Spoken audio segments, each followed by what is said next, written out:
Hello, hello, hello for the second time.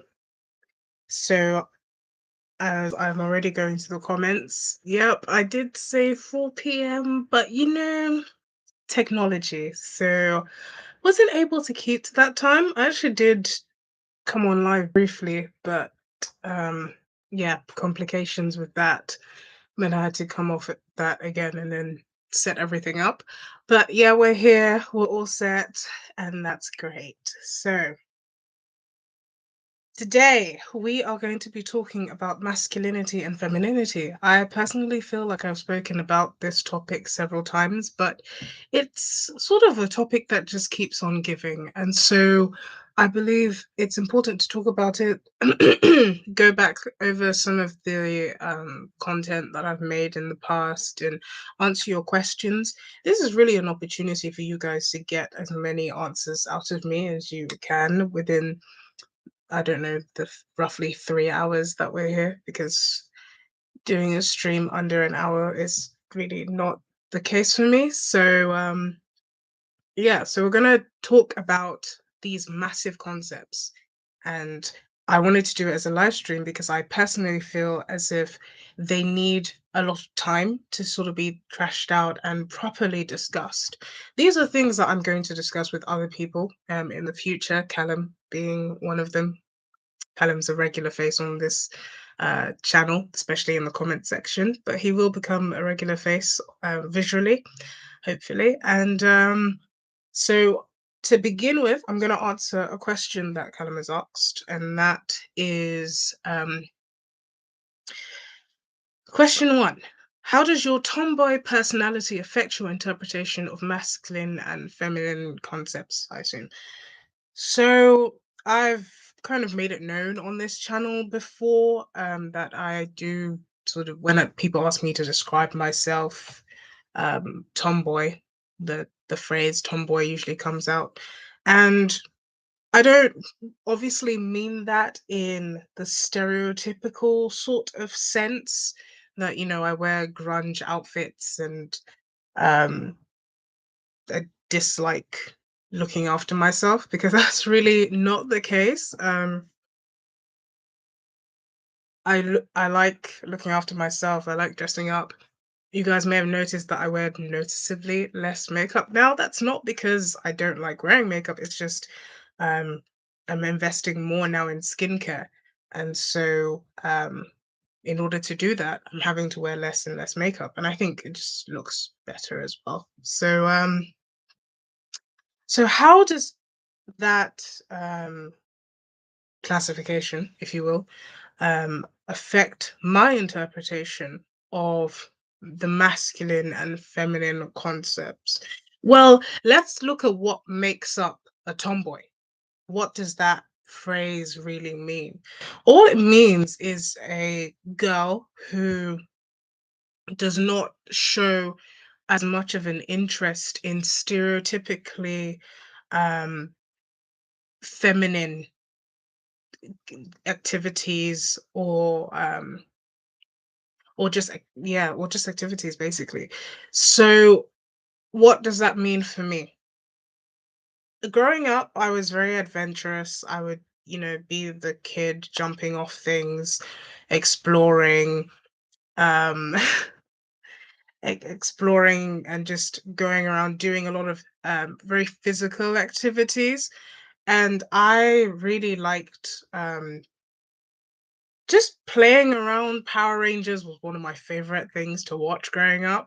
And what what the tomboy means is it's just a girl that isn't so much attracted to the stereotypical feminine activities, or stereotypically feminine colors and things like that. It doesn't mean she's any less feminine. It just means that when measured against the stereotype of what is feminine, she's on the other side of the scale. And so for a girl who liked climbing trees, that was the sort of label. that you are more of a tomboy. You don't like to sit around and play dolls. And even when you do play dolls, they're usually going through life-threatening situations. And so you get labeled as a tomboy and not a girly girl who's more interested in dressing up the dolls or having the dolls get married. And that's a very stereotypical thing that girls are supposed to be interested in. And so when you go against that, you're a tomboy. And so that is that's basically that. And I didn't really care about labels when I was growing up. Obviously, as a child, I wasn't thinking um, about the label of of a tomboy or a girly girl. All I knew is that I liked certain things because they allowed me to have fun. Dresses were a little bit more restrictive. And so when you wear trousers, not jeans, because jeans are very restricted, but when you wear trousers, you're able to climb easily. Or when you wear shorts, you're able to climb easily. You're able to play around more. You're able to run better. And so certain clothes appealed to me, not because I liked the aesthetic, but just because they allowed me to have more fun. And so that is why I guess that I sort of have the label of tomboy. But so how does that affect my interpretation of femininity and masculinity? Well, it's affected it because I've seen how I do not fit the stereotype. So growing up, like I said, very tomboyish, I was very skinny. And so I didn't have like the softness of features that girls are stereotypically supposed to have. Now I'm a lot more filled out, so yeah, I do. Um, and so when it comes to my view, I've been able to see what a girl is supposed to be. I've seen every way that I didn't fit that. And I've also seen how the stereotype isn't actually achievable. And that's the thing about stereotypes is that they're not supposed to be realistic. They're supposed to be an exaggeration of a particular trait. And so that has, because I've grappled with that process, that is how it's informed my view on masculine and feminine, because I didn't fit into one necessarily. Like when I use the label tomboy, it doesn't mean that I dislike traditionally or stereotypically feminine things. I'm very much a girl's girl. Like a lot of my close friends are girls. Being a tomboy does not mean suddenly I now surround myself with men and I think I'm better than other girls. No, I'm firmly in the girl camp. But yeah, I do still enjoy things that uh, may not fit into that stereotype. I like extreme sports. I don't. I've. That doesn't mean I'm now suddenly a football fan. Like I just have no interest in that. But I do like things that increase my heart rate because that just it means there's more fun to be had. Um, my main motivation in doing a lot of things is fun, and so because of that, um, I got fit with that label of tomboy. And I guess the things I find fun helped with that label. But yeah, it's just informed my view because I've had to grapple with what it means to be feminine and what it means to be masculine and what that looks like in the real world. Because, like I said, stereotypes are not very helpful when it comes to living an actual life. So let's say if you're a really girly girl and you like pink, you're just sort of the stereotype. You like pink, you like tea parties or whatever else girls are supposed to like. Well, when you get older and you realize that maybe you do have to do some hard work and there isn't a man in your life um, to give you everything that you've wanted, just like your father was, then suddenly you realize that you can't live this very one-dimensional um, way of living. You do have to have a bit of a toughness to you, and have to develop that. And so I just developed that as a result of wanting to play. And so maybe other girls who are growing up and who maybe liked the softness and were used to or accustomed to the softness of life have to learn that toughness later on. But I don't look down on people for it, and I don't think any less of them for it. It just means that I, as a result of wanting to play in places I probably shouldn't have been playing in, had to develop a toughness earlier on, and that's basically how it's informed it. So, question two: given the state of our given the state our confused culture is in, is there any hope that at least the vast majority of people can affirm healthy masculinity and healthy femininity? I definitely think so, because the thing with people is that when something doesn't work, we tend to gravitate towards something that does work. And so even secular thinkers have begun to look at hookup culture, for example, and say that it's not productive. And these are not people who subscribe to any particular religion. These are not people who think that we should now suddenly live in the 1950s again, even though I've already made it very, very clear in many videos that the 1950s aesthetic didn't exist for the most part. Um, but I think that everybody is beginning to realize that we have to find functioning ways of making the world work. And it doesn't mean looking back into some ancient past, because the past didn't exist. That past that we look at and say, well, the glorious 1950s, it didn't exist. It was a fantasy.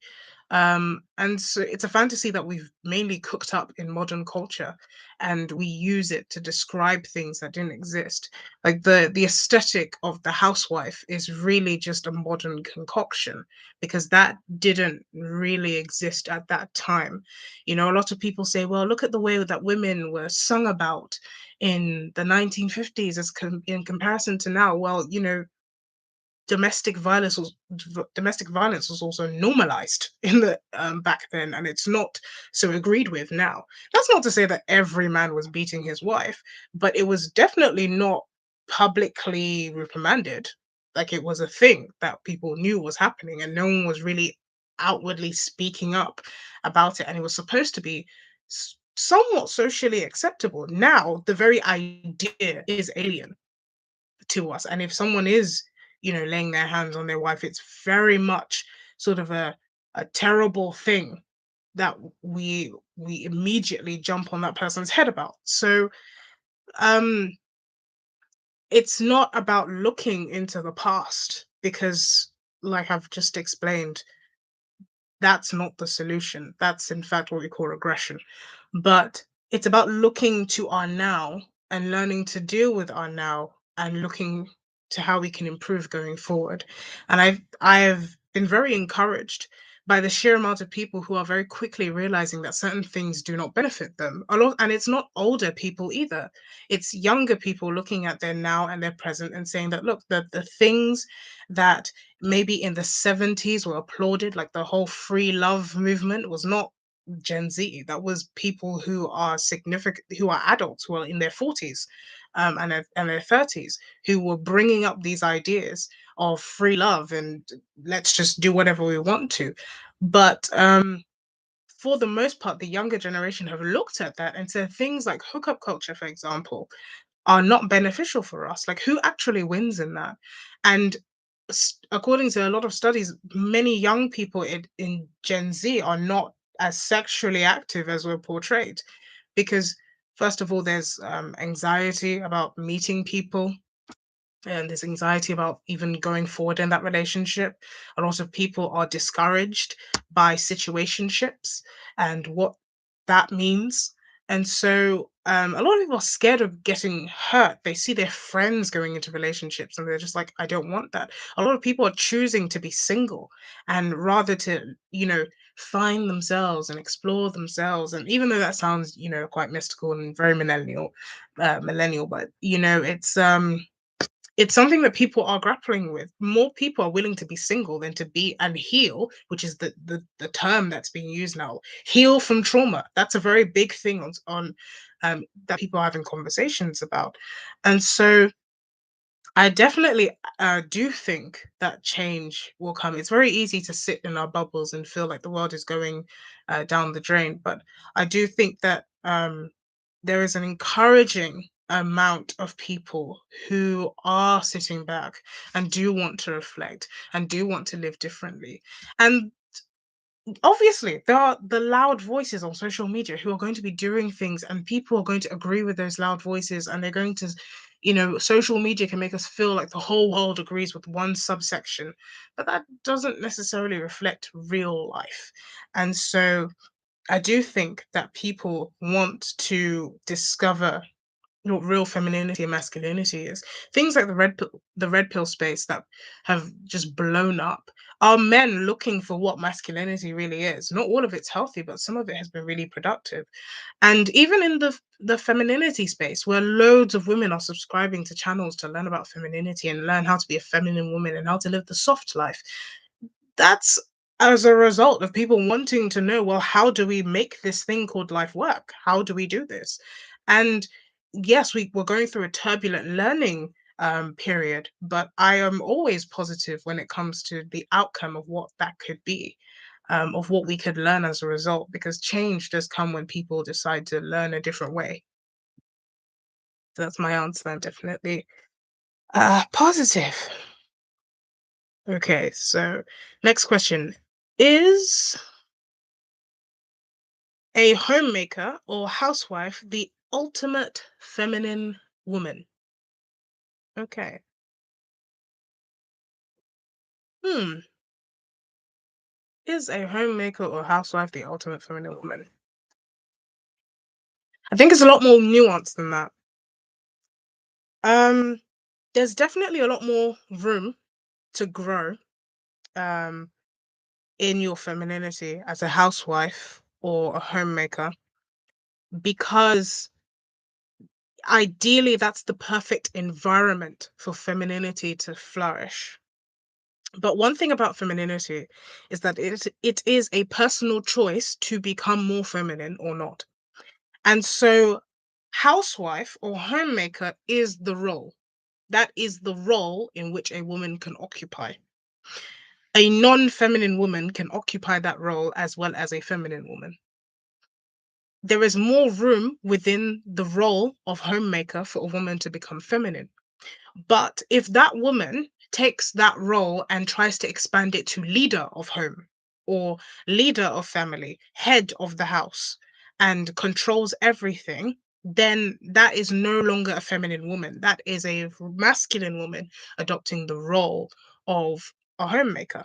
And so the role does not necessarily um, tell us everything about the person occupying that role. And so it's def a home the homemaker role is definitely the optimum position for a woman to become more feminine, because when you are in the role of the homemaker, you are adopting certain responsibilities that will, if everything goes according to plan, produce a feminine woman. But that woman has to have made a decision to become feminine, because remember, the world, life is actively trying to harden women and actively trying to make them more masculine, because in order to survive in this world, and not in order to survive in this world, there is a certain layer or certain um amount of masculinity that you need, and a woman without a covering or headship is more likely to be masculine in order to operate in our world. That's just the fact. Our world does not allow for dainty princesses. They don't exist in our world. You, even if you have all the riches in the world, there are certain things that will happen in life that will harden you. There are certain behaviors that you'll have to adopt in order to survive in our world, because life troubles everyone. And so um in order for a woman to become a feminine woman, she has to have a very proactive role, or have a very proactive part in making that process come to being.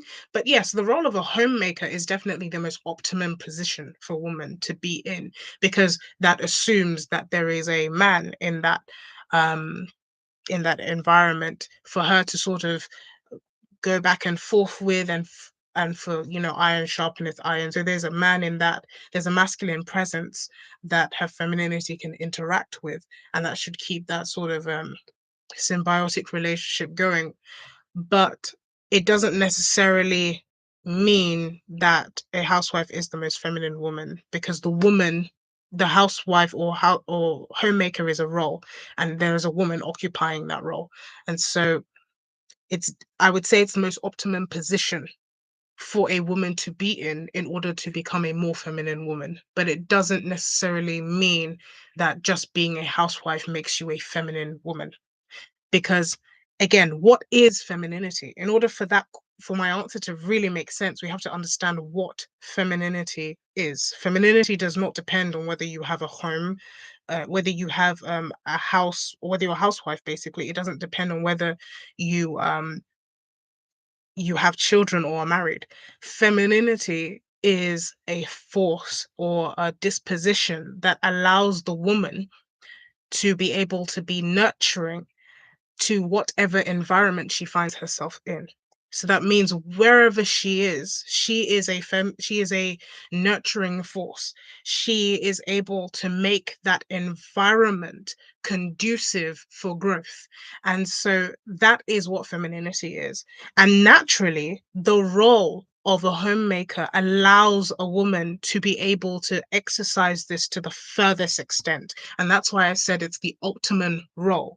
But if a woman is masculine and then suddenly has children and a home to look after, she can end up emasculating her husband and becoming almost like the man of the house, because it's not for men to not be involved in their homes. Men have a role in the home as well. They have jobs and tasks to complete in the home. So it's not about being in the home or having tasks in the home that makes you feminine. It's your disposition. It's your way of going about things. It's your mode of dealing with things that makes you feminine, and not the roles that you occupy. So that's my answer to that. Yay! Next question.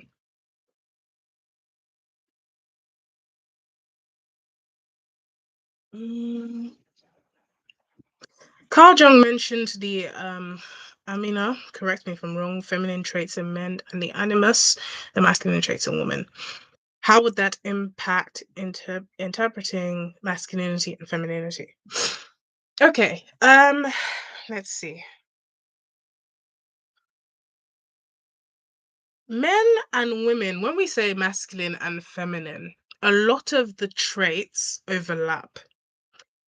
Men and women both need to have certain traits in order to function in life. And so that is why psychologists, philosophers, and psychoanalysts like Carl Jung and Freud have coined terms like this. But this is a very simple way to break it down. Masculinity is very similar to femininity, but they both have different tasks to accomplish. And so that affects the way in which they accomplish those tasks. Both of them need to be forces that accomplish growth. Both of them need to be forces that can facilitate life. That is the primary function of both of them. And so, because of that, the same traits that are exhibited by masculinity are similar to the same traits that are exhibited by femininity, because both of them have to achieve the primary function of facilitating life. However, masculinity has different things to achieve, and so its own strengths are better used somewhere else. And femininity has different tasks to achieve, so its own strengths are used better somewhere else. Masculinity is supposed to protect, and so it is more of an external force. Femininity is supposed to preserve, and so it is more of an internal force. And that is the key difference between the way that both of them perform in the world. And so that explains both their similarities and their differences. Because masculinity is supposed to protect, meaning it has to, in some ways, preserve life, it does have a preserving quality to it. But because the main aspect of femininity is about preservation, it also has some offensive um, qualities about it, just like masculinity. But the predominant aspect of masculinity is offensive, whereas the predominant aspect of femininity is preservation. And so that is why they have similarities. And it also explains their differences. It's about the ways in which they are displayed in the world. And that's why men physically are stronger than women. But that doesn't mean that men don't have a nurturing side as well. And that's why we say their nurturing side is feminine. But really, it's masculine to take care of things, but it's because we try and act like these two things are two separate things entirely. And sometimes when we see the overlap, we say, well, that's a masculine woman. No, that's a woman doing her duty, but it's about what the primary thing it's achieving. Is it preserving or is it defending? But sometimes you need to be able to preserve a little bit to defend. And that's why we have similarities and differences. And I hope that I've explained that as clearly as possible. Okay.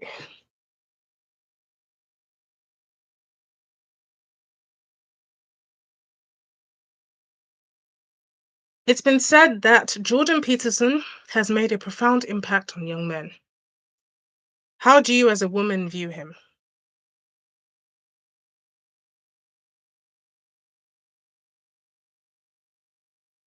I think that Jordan Peterson has a lot to say to young men. And I think he really does understand men in a way that it will be very difficult for a woman to understand men. It's very difficult for women to speak to the heart of men. I think that we can definitely understand the concepts of masculinity. We can definitely understand the theory that comes along with it. But when it comes to the practical elements, Jordan Peterson is a man and he has a world of experience on masculinity. He has a world of experience in that arena. However, when it comes to women, I do think he has a lot to say because just like women can look at the theory of masculinity and be able to explain it in a way that men can understand and appreciate. But when it comes to the experience of women and when it comes to the lived experience of women, I think that Jordan Peterson has less of an impact. Not to say his impact isn't great. I just say that it's less for women than it is for men. But do still see that there is a lot of benefit for women listening to Jordan Peterson. I listen to him a lot. I've read his books, and so I've listened to a lot of his lectures. I think I've listened to almost everything he's spoken about in regarding to the Bible and to feminine archetypes. And so he has a lot to say. But just like what I say to in terms of masculinity is through observation and theory and what I've read from men and what I've read from my ethos, which is the Bible. And so that informs my view, but I don't have lived experience of what it is like to be a man. I have lived experience of what it is like to be a woman.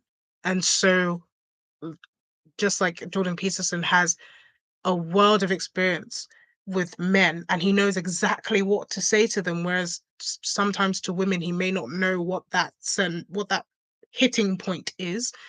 I think that's the difference in terms of impact.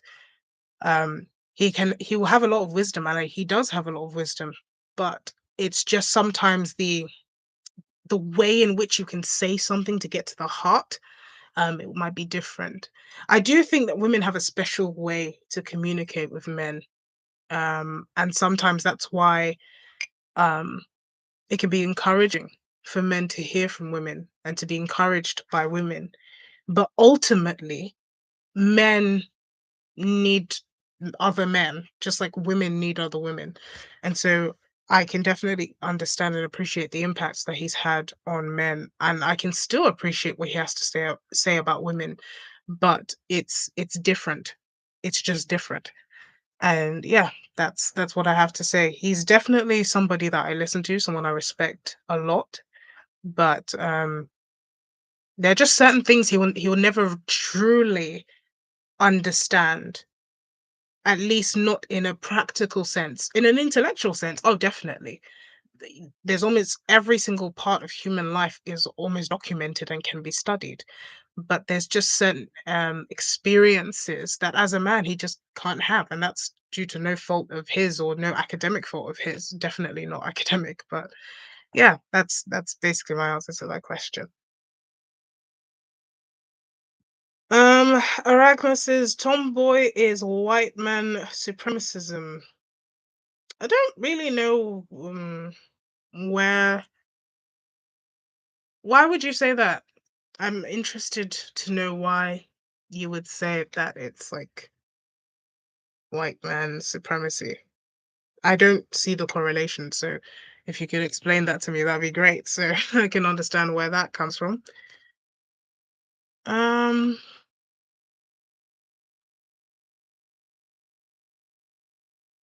s- so I think what Ragnar is referring to is our earlier conversation about moving forward to reject failing modernity and embrace the past.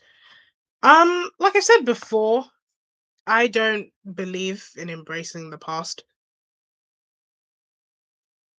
in the sense that I don't believe in looking to the past for examples. I don't think I've ever believed in that. I believe more in looking at ideologies or a set of beliefs or an ethos for a way forward. Because the past had its own pitfalls, it had its own circumstances that are not replicated today. And so looking to the past for me is a little bit of a useless venture when it comes to moving forward into your future. I do believe that there's a certain wisdom that we can gain from the past. I don't believe in discarding the past like it didn't exist. I'm not radical that way. Um, I don't believe in acting like the past didn't exist. I don't believe in looking down at people from the past. I don't believe that people in the past were stupid. Clearly not. Their architecture, their systems of living clearly indicate that they were not stupid. Um, so yeah, I definitely have a respect for the past, but when it comes to how we live today and how we should live going forward, the past absolutely has no relevance other than to learn from mistakes. The place of the past is to see what went wrong and to see perhaps how we got here. But in terms of moving forward, no. And in terms of going back, that's to me is an even worse decision because there's so much wrong in going in the past. There's so many things that modernity has come and fixed. And obviously it hasn't done everything, but yeah, there's definitely a lot that the modern age has come and improved vastly. And so I believe in ideology. I believe in patterns of thinking. I believe in an ethos being the true guide of either moving forward or where we stay or where we stand. Because the past is a different kettle of fish altogether. There's a reason why we moved away from certain practices, and simply just going back to it to me doesn't really make sense. So Callum says, depends on what you mean by embrace the past. There must be a balance between what we keep and what we let go. Yes, I am more inclined to agree with that view. There are certain things I think that we can honor from the past. I think we can lament community. We can lament the concept of community, but then also realize that we were children when when we looked at those communities. We can also realize that a lot was wrong in those communities, and that's partly why they fell apart. That there were a lot of secrets and abuse and lies and secret families and things that were terribly wrong and that were just swept under the carpet, and generations of abuse and trauma and things that were just horrible practices. And that's why they fell apart, because if they were so perfect, we'd still have them today. But they were not strong enough to survive the curve of time, and also they had a lot of rotting underneath. And so the systems fell down. What chaos does is that it slowly worms its way in. And unless those the people within the borders of order are vigilant, erosion will happen, decay will happen. And so, what our ancestors did is let decay come in over time. And sometimes it's due to no fault of their own. And sometimes it's things they have done. It's people they've let close to their children. It's sometimes they who have abused their children and created patterns which have caused their children to want to move away from said communities. It's also the decisions of global leaders in the past that have separated entire families. And so the past isn't this glorious heyday. There are a lot of lessons to be learned, and there are a lot of tragedies that happened in the past that gave way to the community that we have today. In some ways, we are a product of the past. And so we're not just this brand new generation that sprung and defied the past. We are a product of what has gone on in the past. And so that is why I don't agree with the sentiment of let's just return to the past, because essentially we are what the past created. And so when it comes to uh, what to keep, I think we can definitely honor our past. We can definitely appreciate certain things. We can appreciate the bravery of our ancestors. We are here because of them.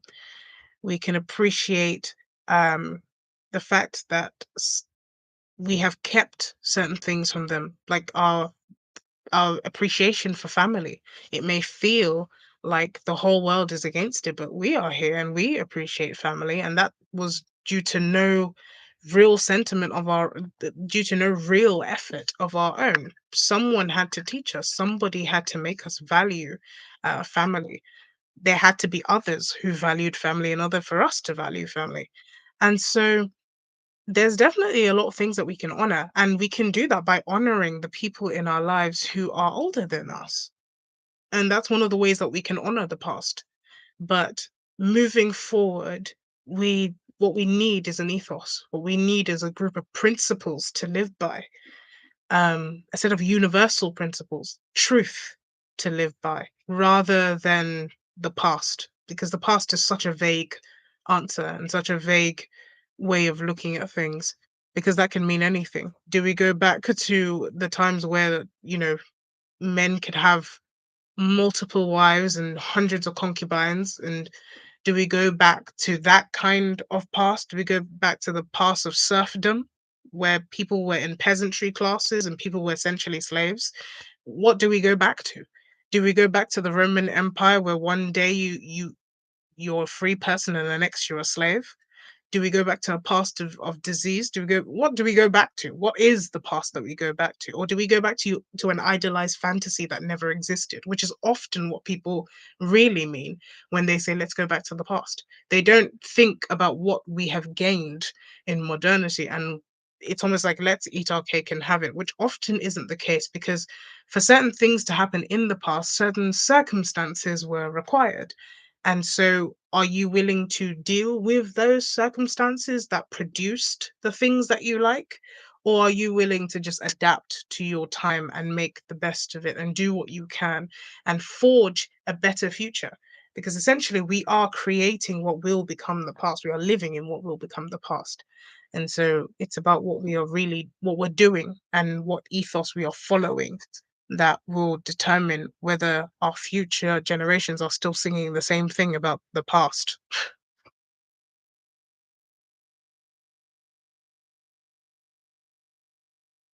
Evening, double A.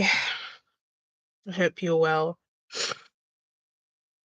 Arachne says, we always embrace what is wholesome and what works, reject useless modernity. That's never going to work.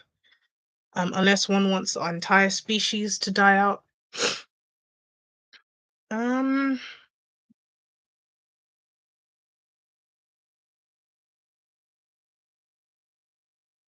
our entire species to die out? Hmm.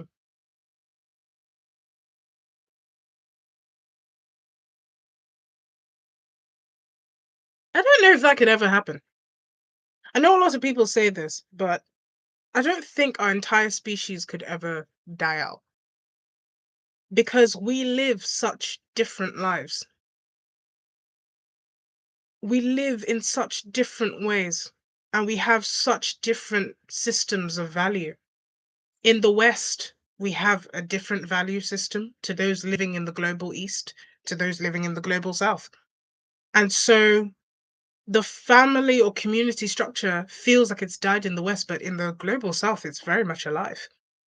And so it when people say our entire species to die out, perhaps you mean our way of life in this particular area of the globe. Because a species dying out means variations of that same species would all have to die out, regardless of their way of life, regardless of their differences, regardless of everything else. So that seems like a very extreme stance to take. I think it would take like a I don't know. The world would literally have to burn to ashes, like the globe itself, in order for our entire species to die out. And then in that case, it wouldn't just be our species; it would be every species dying out. Because to this day, there are people who do not live with modern medicine. There are people who do not live with modern technology, and they have existed, and they are living the same way. And there are people who live entirely devoid of our of our modernity. There are people who live in very tech savvy places who live entirely different to us. And so we can't think of the whole world as just what we have access to. There are people outside of our experience. There are people outside of our country. There are people outside of our way of life who live entirely differently. And when you say reject the useless modernity, well, what is modernity? Modernity just means like what is modern, what is new, uh, what is yeah, just what is new. So do we reject what is new? We just reject new things, even if the how do we evaluate whether something new is useless? Do we evaluate that by looking at how do we evaluate whether something new is useless? Don't we have to try it out first? Do we have to test it first? And that test period comes with instability. That's just the natural process of change. Even if we look at that in a micro level, when we're going through changes in our own lives, do we just throw the baby out with the bathwater just because we don't like this current learning period? Because you struggle with one aspect of maths, you decide to give up on maths altogether. We can't take an extremist view of the world just because we're looking at it on a macro level. Because when we look at our lives on a micro level, we never do these things. We never say, "Oh well, everything will perish." We don't say that. Even as Zaraqma said, with thermonuclear war, even that would not extinct our species alone. That would be the end of the world of animals too. So for our species specifically to die out, I don't think that's possible. You can have a situation in which one area of the world is completely devoid of life because of a nuclear war.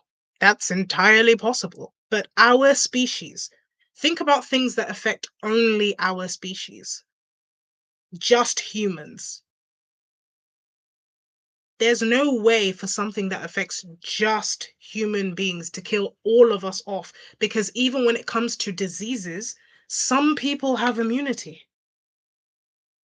Even when if I get stung by a mosquito and catch malaria, and if somebody from Ireland who has never been anywhere near the African continent gets stung by a mosquito from the African continent, I am less likely to die from malaria than that person.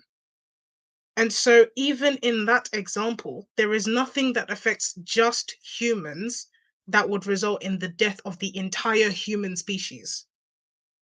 It would need to be something that affects all life forms, and then that particular area of the world would be entirely wiped out. And then the area who started the war, if the country that they killed off didn't have that same weapon, this side of the globe would still be alive.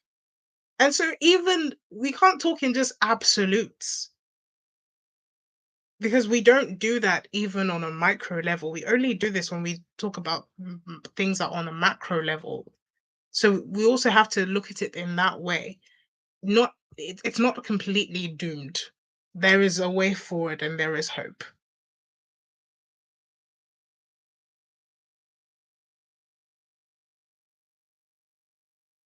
Okay. Social media is not real life, but it does reflect what is most promoted by the controllers. I do agree with that. It does reflect what is promoted, but then we also have to look at why it is promoted. One thing that I think people need to realize is that nothing is promoted unless it can produce a favorable outcome. And what is that favorable outcome? That favorable outcome is that it will bring money into the hands of the people that want that product promoted.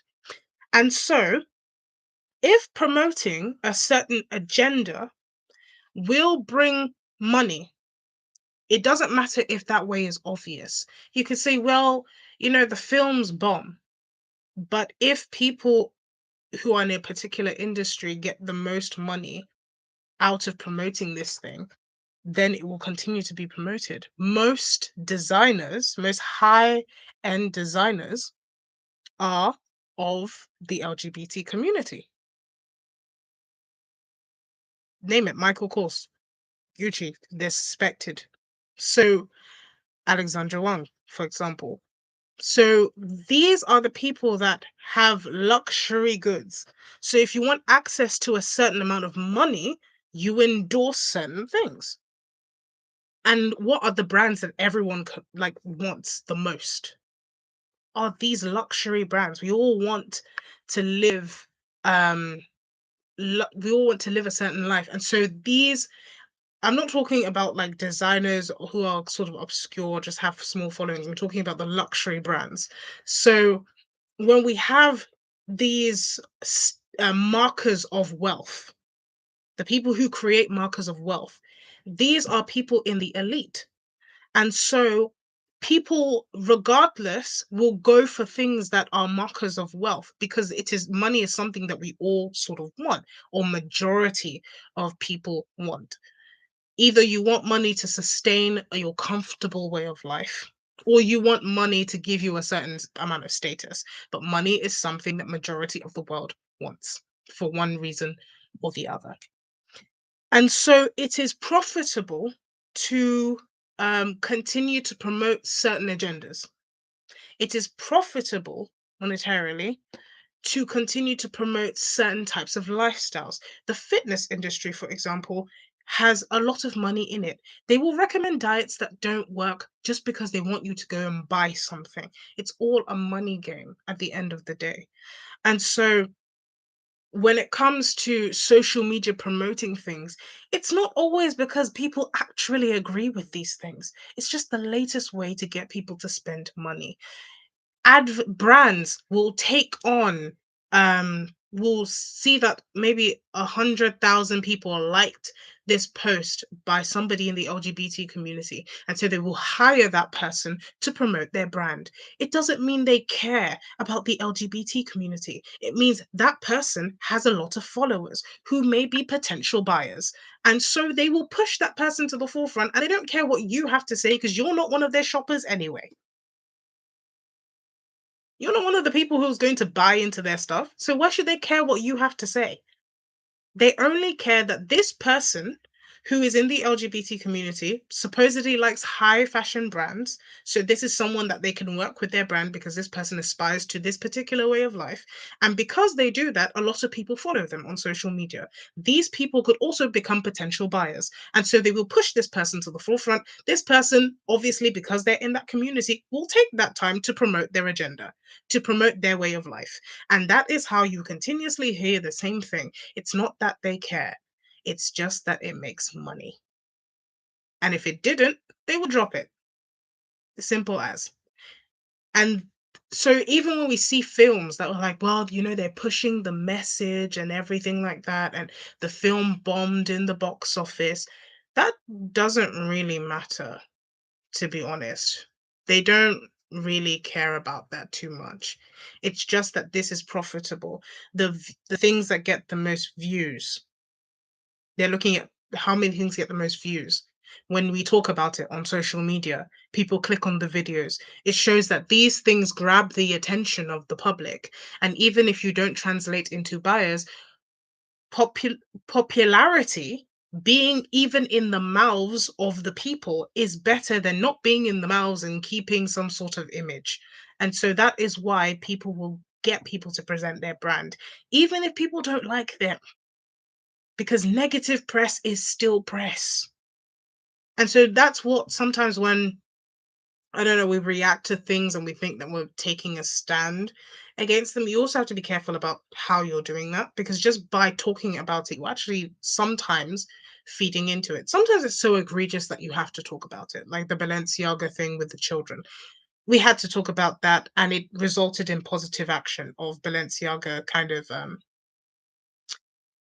getting, popularity. So it's not it's not always the case that talking about negative things gets them like negative press or gets them cancelled, but sometimes you have to have these discussions.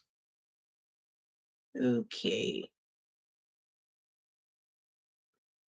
So Ragnar says, my grandmother once said, if a bird tries to swim in the deep with the fish, she will be unhappy before she drowns. It's actually a very good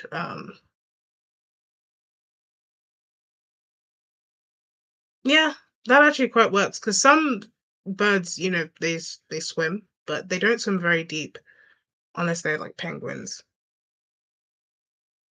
But I guess the essence of what that's trying to say is that, some things are not meant for us, I guess. Yeah, that's a thought-provoking thing to say. Let's see. Callum says, do we get better or worse with each generation? Hmm.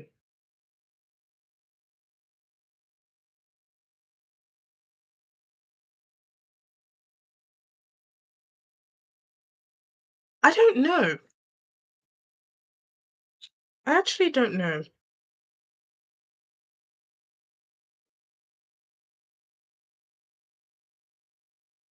I don't know if we get better or worse with with each generation, because each generation has its pros and cons. And so, in terms of, I think each previous generation would say that the generation that follows them is worse. Our parents always are like, the music you listen to is just egregious, but then you look at some of the songs that they listen to, and the previous generation before them is like, well, that was crazy too. But yeah, I don't know. I don't think that we can say, because I guess it depends on what measurement you're sort of using. Are we worse in terms of technology? I definitely think we're better. We've improved. Um, I don't know. Family values, maybe we're worse. I think we're just better in some things and worse in other things, just like other generations was sometimes better in other things and a lot worse in other things. So it just depends on what measurement you're using. But I don't know if you could say, okay, this particular generation was just awful and the rest were better. I don't know if you can say that. Because even if you say, okay, like the debauchery in the 21st century was just awful, well, we have examples of other civilizations and other generations that were the same. I mean, there's a joke amongst classics students um, that every classics classroom is the classroom 69. And I don't really need to explain what that means, but it just tells you what Roman and Greek life could be like. And so if you look at that, and maybe you'd be like, okay, that was worse, and maybe we calmed down, but what sort of measurement are you using? Are you saying so it's but we could say that even if you said that, okay, in our generation, young people can make the decision to be a completely different gender, and maybe that wasn't something that people in the past could do. But then you could look at examples around the world, India, for example, where at weddings a group of men or young men would dress up as women, and these would be people who men who usually wear the outfits of women. It's not that just one day they decided these are men who, for all intents and purposes, identify as women, and they come to the wedding and they perform, and it's actually bad luck not to give them something. So, and that's a tradition that's happened for centuries. And so it's not that we are worse. I think social media makes us feel like we're worse because we see everybody's depravity. We see what everyone's doing essentially, or everyone that's on social media. But I don't think it's because we're worse. I think we just technology has improved, our circumstances have improved, but I don't think that we're worse. I don't know if there's a measurement that we could use to say that we're worse. Even a Christian measurement, to be honest, I don't think would still lead you to the conclusion that we are worse. Because if you've read the Bible, they did a lot of crazy things and they did things that were really similar to us, and their rules almost still apply to us. And so it just shows that we haven't changed much. Like humans have always been how they are. Um, And even if you look at it from like a secular or evolutionary point of view, I don't think you can say that we're worse. In fact, that theory lends to the assumption that we're better because we're constantly evolving upwards. But yeah, even by that measurement, I don't think there's too much of an argument to be made that we're somehow worse. So yeah, I don't know if there's an argument there, but if there is, feel free to comment. Uh,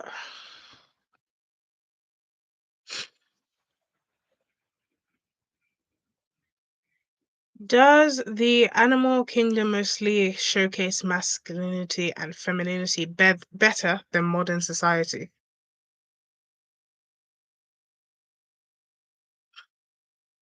Mm,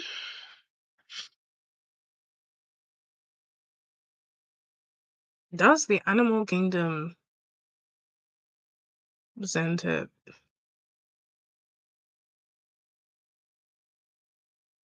I don't know. My immediate answer would have been no, but then I sat down and sort of thought about it, and I don't know actually if they do.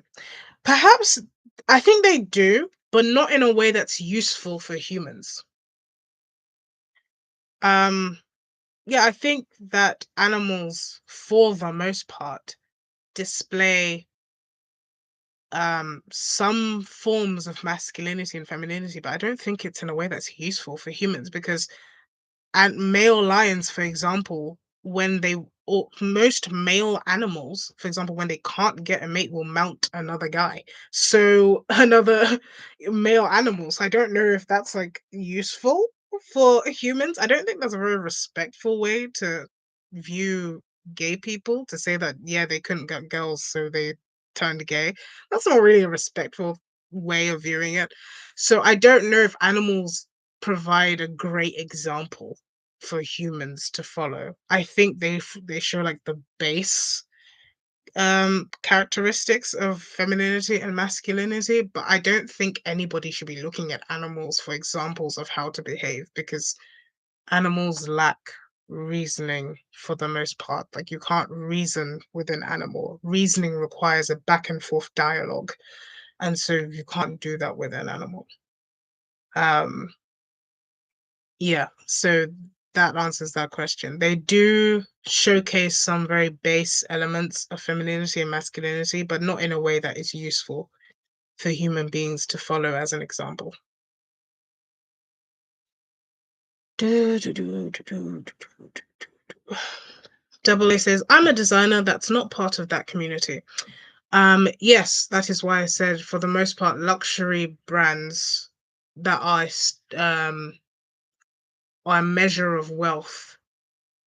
So there are a lot of designers that are, yeah, so long as you are not like a fast fashion, or you are not sort of part of the capitalist machine that just churns out stuff, you can call yourself a designer so long as you make your own stuff, but that doesn't mean you are a marker of wealth in our society. And so a lot of the brands that we determine to be markers of wealth in our society, a lot of them have LGBT people who identify themselves as part of the LGBT community as either their creative director, or the people who founded them, or the people who have some sort of vested interest in them, or the people who typically align themselves with those brands in a share, not even a shareholder, but even in a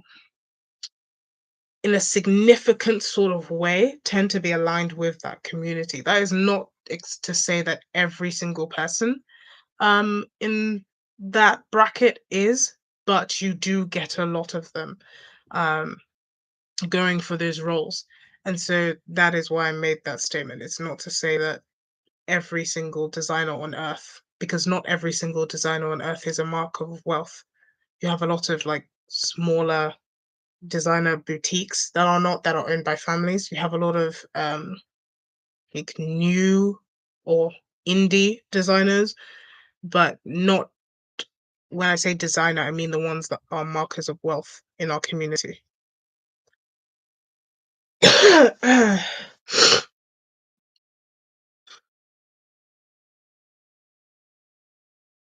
Okay, so Aragon says, I dabble in designing uniforms and I'm not part of said community. I think that assuming that most designers are part of said community is a stereotype. Like I was just explaining the ones that tend to be markers of wealth, like Michael Kors, Alexandra Wang, Gucci. Some of the creative designers there have been LGBT. Those are the type of ones that I'm talking about. I'm not talking about indie designers, smaller type of boutique designers, the ones that tend to be popular on social media people use as a mark of status. Yeah, those are the ones I'm talking about. Okay, so let's see. Well, they should care. DreamWorks is currently dominating over Disney just because DreamWorks cares about telling good stories. I know it seems very counterproductive, and I do think that at a certain point, they sort of lose sight of how much people can shift away from like a historic name, because Disney is quite a historic name. And so it has its own it has its own buying power in a sense, because it's like a household name. Everyone or most people know Disney. And most people grew up with Disney. So I think at that point a lot of Disney's creative team relies on that without realizing that times do change, and what is underneath Disney was really the stories. That's what made Disney. And so straying away from that simply for a message, or simply um, to create the next blockbuster according to what people online think is popular is not a good formula. But yeah. Um Double A says, yeah, Malika generalizes a lot. I tried to steer away from generalization, but yeah, sometimes you fall prey. Callum says, Spike Spiegel saying swimming bird by laughing. Okay. I'm not sure I get the reference. But let's carry on. So, yeah, we came here to talk about masculinity and femininity and answered all the questions for now so far. Can we talk about masculinity and femininity, please? Yeah. So we're going to talk more about that now. When it comes to these two concepts, like I've mentioned before, they're not as different from each other as sometimes we talk about them. Um, Double A says you should watch pro wrestling. Um, Maybe once upon a time, but now I am so busy. But I used to be like a WWE kid, so that that ended the moment school started. In terms of like serious GCSE, like exams started. Yeah, so there was no longer any time to watch stuff. But like I was saying, femininity and masculinity, not entirely two different concepts. They just have different ways of going about what they do because they have different outcomes to achieve. Essentially, what they aim to do is the same. They just have different ways of going about it. And so it's like imagine two parents. So imagine a mom and dad and they have a child to protect. That child symbolizes the the environment or the unit or what is precious to both of the parents. And so each person does everything they can to protect that child. And the way they go about it is different, but the objective is to protect that child. And so, what the woman will do is that she will take care of the child. That means she will create an environment. It all has to do with what she's doing around the child and what she's doing for the child as well. So, what she's doing around the child means creating a safe environment. So, that means that child needs to be fed, that child needs to be monitored, that child needs to have an environment where they can come to the mother in safety. That mother has to represent safety for them. And so, in order for someone to represent safety, there needs to be an ability to fight. There needs to be the impression, at least, that if something is wrong, this person has the ability to counter what is wrong. The method they use might be different from the masculine, but they still need to have that ability to attack. And so that's what we would call like the masculine in women. But really, it's just femininity because femininity does not mean docile. It does not mean weak. It does not mean reliant. So it's an independent thing that can function by itself. It just works better with the masculine involved, just like the masculine does works better with the feminine involved. And so just like the feminine has its own set of skills, the masculine has its own set of skills. That does not mean that it's completely divorced from that child. It means that you have to protect. So the main person who is seen as like the barrier around this haven is the masculine.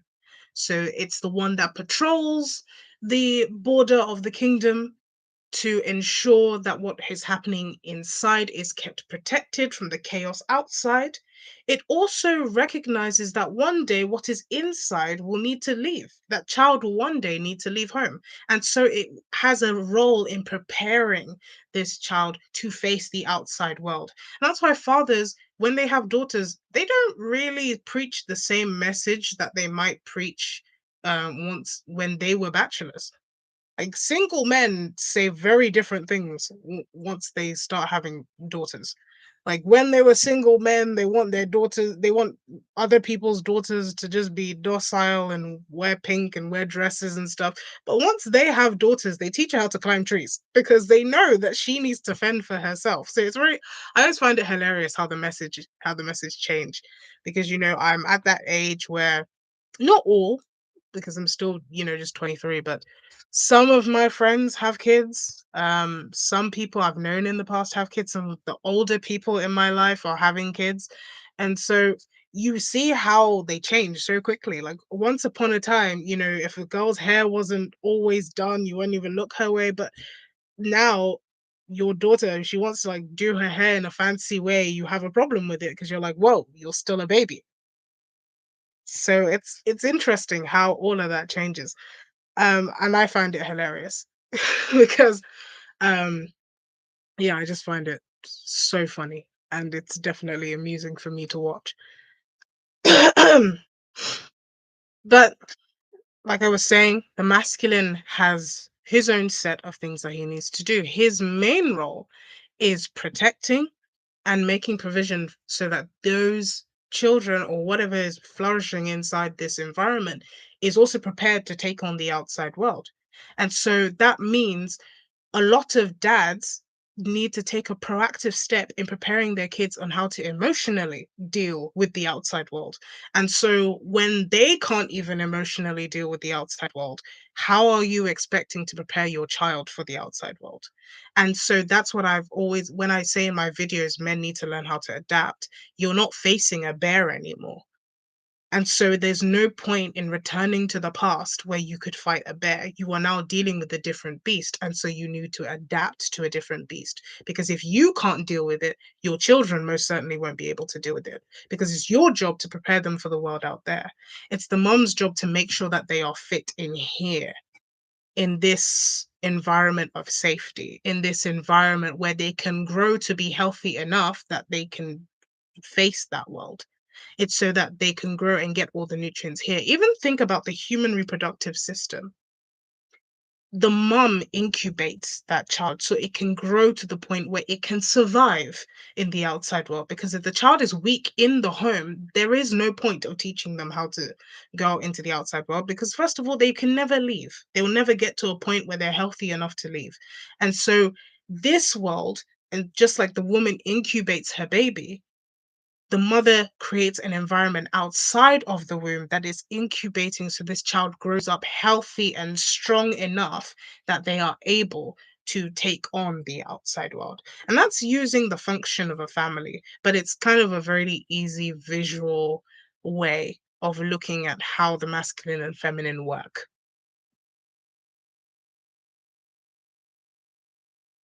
Okay, so Double A says Galadriel and Gandalf are the ultimate role models for femininity and masculinity. Um, I don't know if I'd say Gandalf. Yeah, I don't know if I'd say Gandalf. And Galadriel is definitely a great example of femininity, but these are mystical examples. And that is why, even though I've made a video looking at them and looking at, okay, how do I use characters that embody this in a way that can make it ultimately clear? But what I've seen is that sometimes we rely too much on mystical examples. And so when the real life counterpart don't live up to the mystical example, it's like, well, you're not feminine. No, that we live in very different circumstances. And so sometimes the way that we look at these archetypes, it's better to use human examples. And that's kind of why I wanted to do with my video sort of going forward. It's using more less mystical examples because Galadriel is an elf and she's thousands of years old. And so we have to factor that in to how we look at her. She is she's not human. And so there's a certain element of her femininity that you will never find in a human. And just like Gandalf, he's not human. And so there's a certain element of his masculinity that you'll never find in a human. And he's also an old man. So a young man wouldn't necessarily benefit from looking at Gandalf. He's old. He's not in the prime of his life. He's also not trying to figure out how to be a man, essentially. And so it doesn't do much good to look at Gandalf or to look at Galadriel, to be honest. They can be helpful examples when talking about the concept. So let me make this abundantly clear. When talking about the concepts of femininity and masculinity, they are brilliant examples. When talking about the practical elements of how femininity and masculinity are are implemented, they're not great examples because they don't exist. They're not real people. They are fantasy elements that are great to talk about concepts with, but when it comes to real life, they're not your role models. Okay, so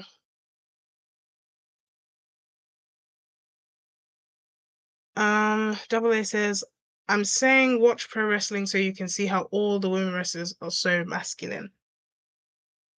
I think there's an element of I've seen clips. In this day and age, it's very difficult to um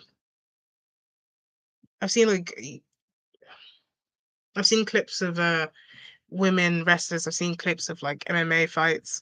So I've definitely seen how the women look and how it can come across that they're extremely masculine women. I don't know them personally, and so I can't really say whether they're masculine or feminine. There is a there's a fixation in our culture with masculinity and femininity as aesthetics. So, because this woman has long flowing locks and looks nice, she's definitely feminine. You don't know that because femininity is not an aesthetic, it's a disposition of character. And so I'm not disagreeing that the women who are fighting in the UFC are masculine because, again, their disposition allows them to do something that is traditionally masculine of getting hit over and over again. And I'm not saying that they're they're like the example of femininity. But what I am talking about is sort of attacking this aesthetics thing because that does play into it. The fact that we've looked at these women and said, oh, she must be masculine, she's doing boxing. Yeah, there's an aesthetic reason why we also do that. It's because it doesn't look like femininity. It doesn't look like what we think femininity is supposed to look like. And so a lot of the critique that some women get is because they don't look like our preconceived notion of what femininity is supposed to look like. We assume that they are not feminine. And so it that is also something that leaves it really up to debate because then what does a feminine aesthetic look like? If you wear jeans, are you suddenly less feminine than a woman who wears a skirt? No, it's because femininity is not necessarily how you dress. It's about your disposition of character. Can that influence how you dress? Completely, very much so. But it doesn't necessarily mean that if you dress in a stereotypically feminine way that you are a feminine woman. A lot of women who work in the office dress in feminine ways. That does not always mean that they are feminine women. Just because someone looks nice doesn't mean they are nice.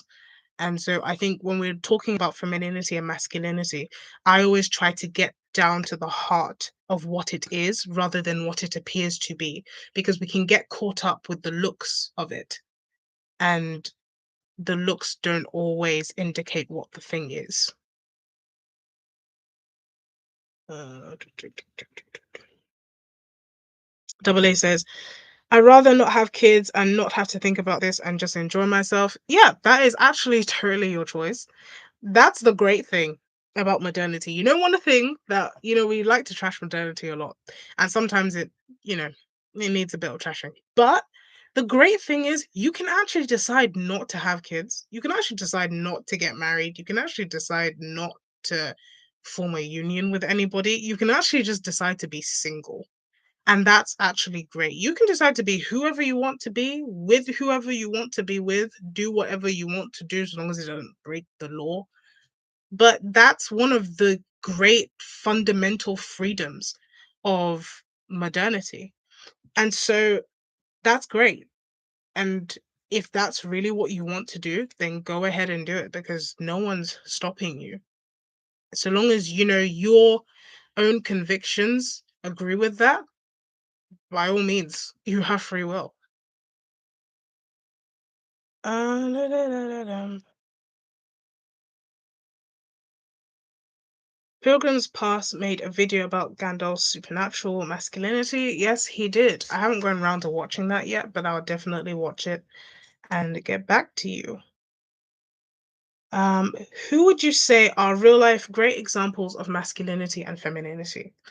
Okay, so these are slightly fantastical creatures too, which may feel like I'm going against what I said, but hold on, you'll get why I say this in a second.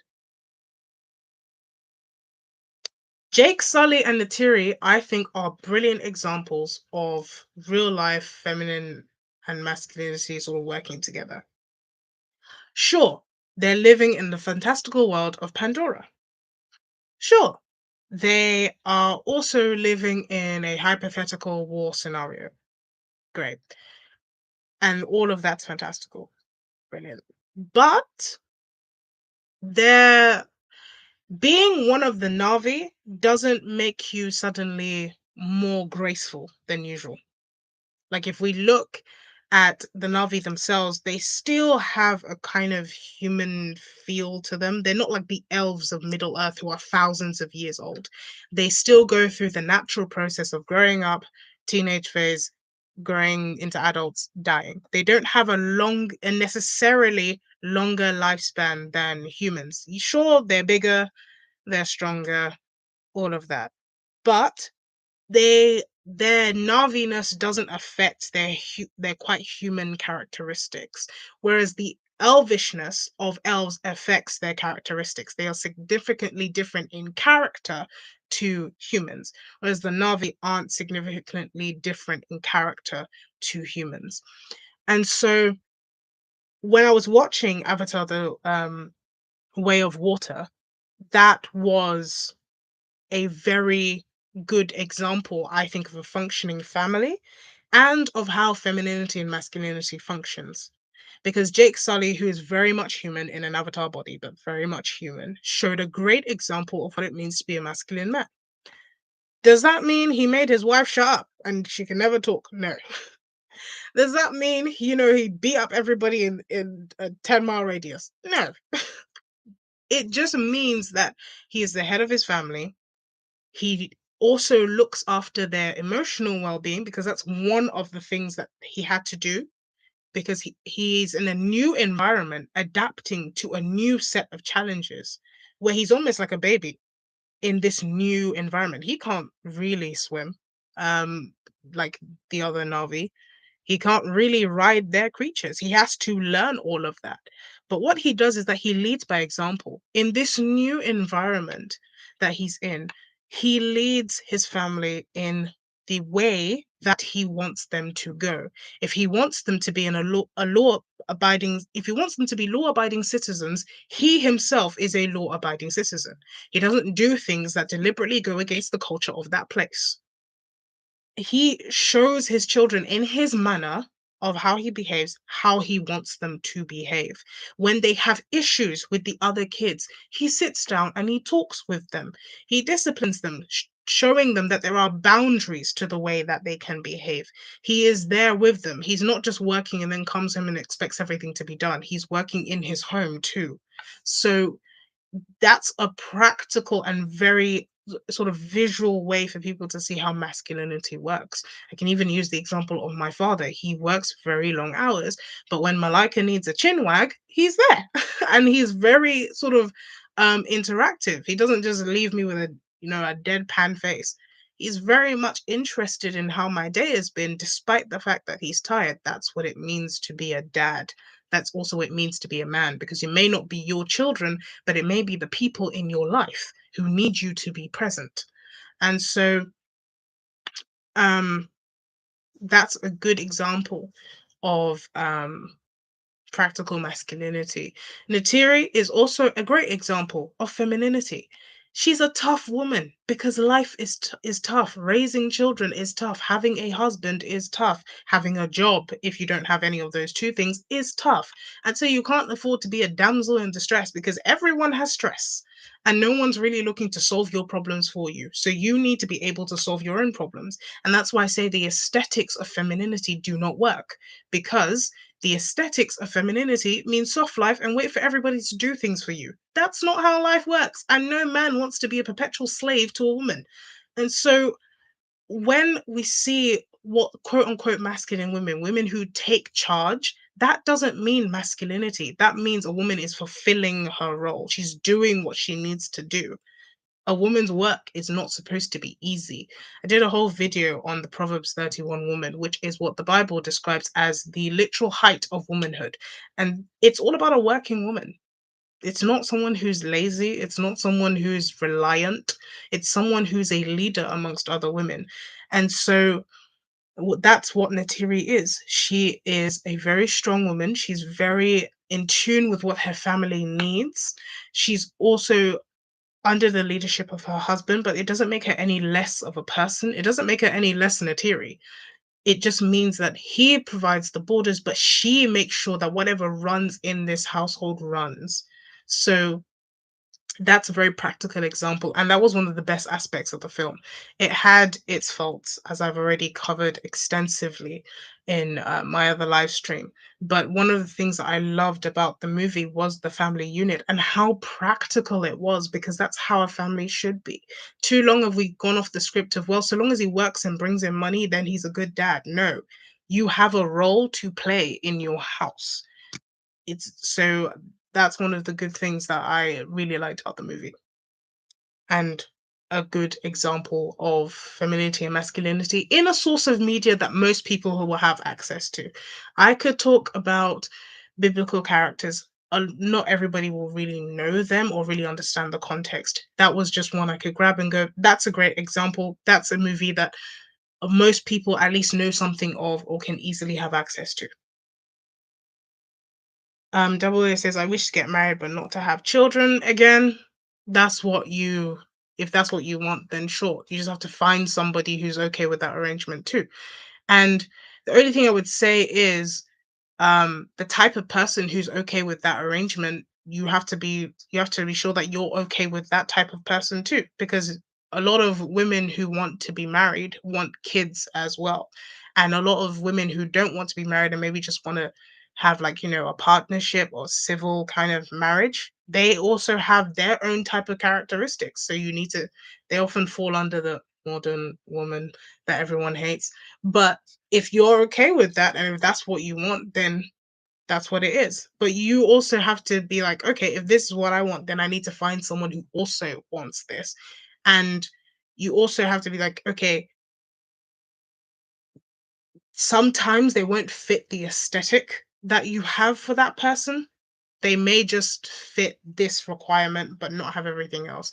Just like you will fit somebody else's requirement in some things and not in other things. Like, life is a compromise. If you don't want compromise, then just don't get married altogether and just be single. But if but life in general will force you to have compromises. Marriage is one big compromise. And so if you want to just like live easy, I don't advise getting married. It's like one of the worst decisions you can make if you want to live easy. Uh, but yeah, it just depends on what you want, to be honest.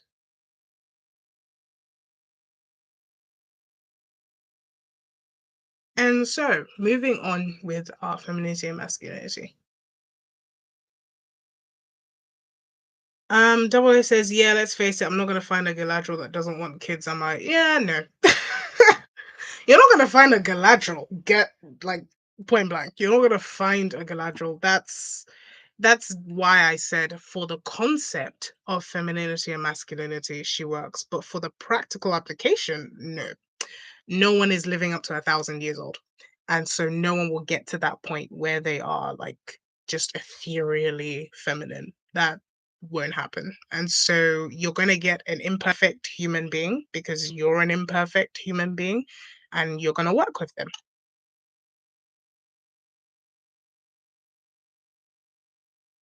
Um Could you please, or could you possibly please explain how the supernatural can impact masculinity and femininity? Okay. So, how does the supernatural impact femininity and masculinity? I'm going to break this down a little bit. I'm going to talk about why Galadriel is a great example for the concept, but not for the practical. I think that will answer like the potentially when we say supernatural, maybe the mystical side of it. And then I might talk about the Christian side of it and how that can impact it. So the first part, which is why is Galadriel not a good practical example? First of all, we have to talk about who the character of Galadriel is. Galadriel is a elf who have and elves have Tolkien elves have a different set of characteristics to humans, and so Tolkien elves are more ethereal. Tolkien elves are supposedly wiser.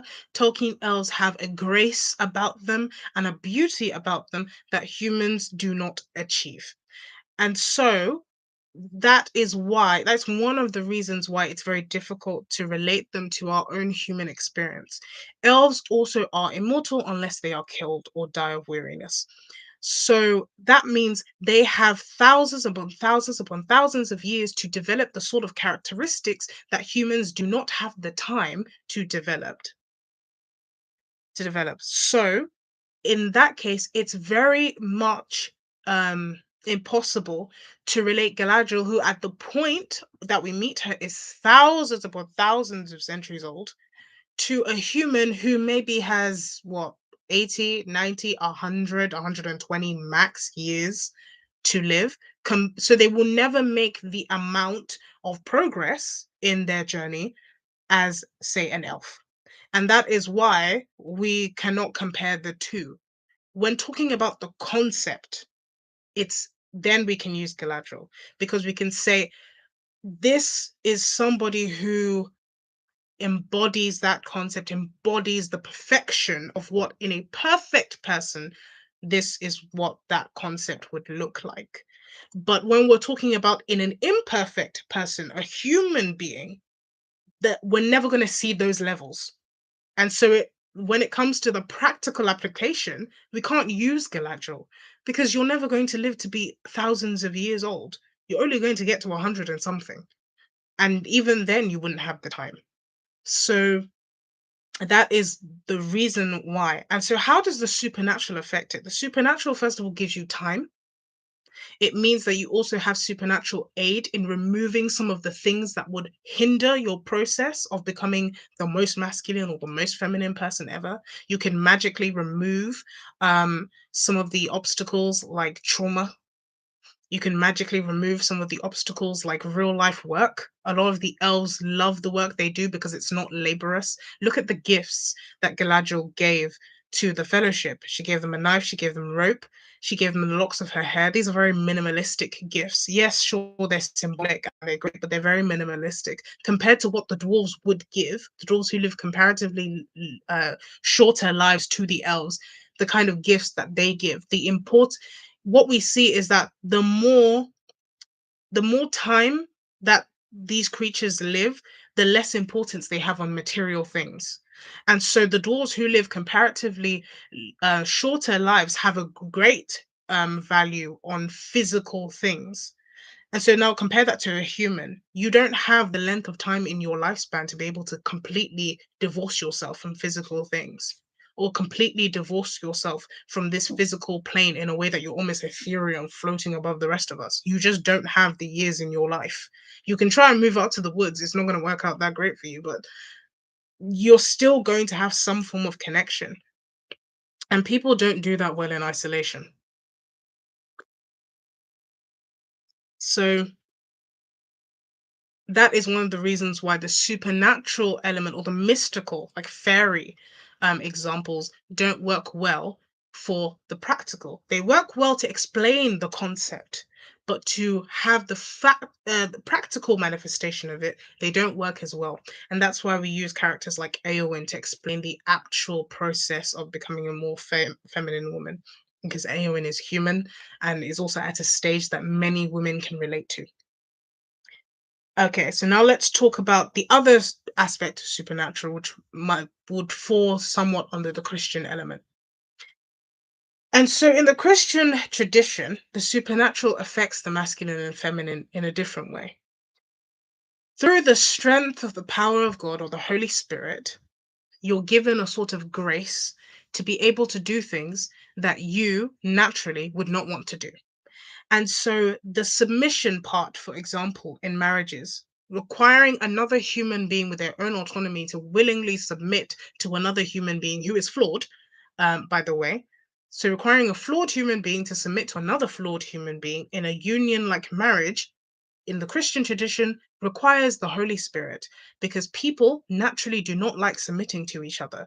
They do not like doing things that are good for anybody else other than themselves. And so, in order to do this for the contract which should last forever until death do you part, you need an external power, which is the power of God. And so, how the supernatural in the Christian sense affects masculinity and femininity is that it sort of gives you the ability to fulfill these roles and to embody these concepts in a way that would take you so much more time if you're a human, or practically be impossible because they require you to be selfless. Like I said, femininity and masculinity both have a servitude aspect to them. They are both trying to protect something. The masculine is not trying to protect itself. The feminine is not trying to serve itself. And that's one of the key concepts. The feminine creates an environment for things to flourish, not not necessarily for itself to flourish. It is selfless in that way. The masculine provides protection, not necessarily for itself, for other things to be protected, for a community, for a family, for a project that may benefit itself in the long run. Ultimately, almost everything we do has some sort of benefit for us. But the main point is both of these things are really selfless.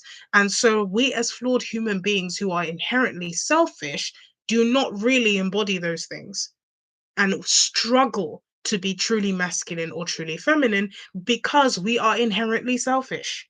And so we tend to veer towards the toxic side of these things because then we use the strengths that should be used to preserve others to preserve ourselves. Women will use their beauty to get a hold or foothold over men. Men will use their strength to subdue women.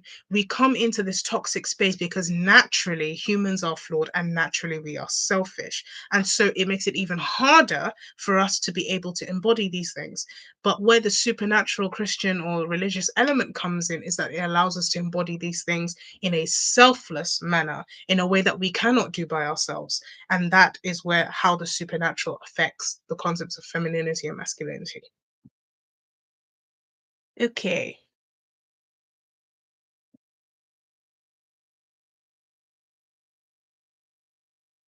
Double A says, is it wrong for men to be attracted to tomboys?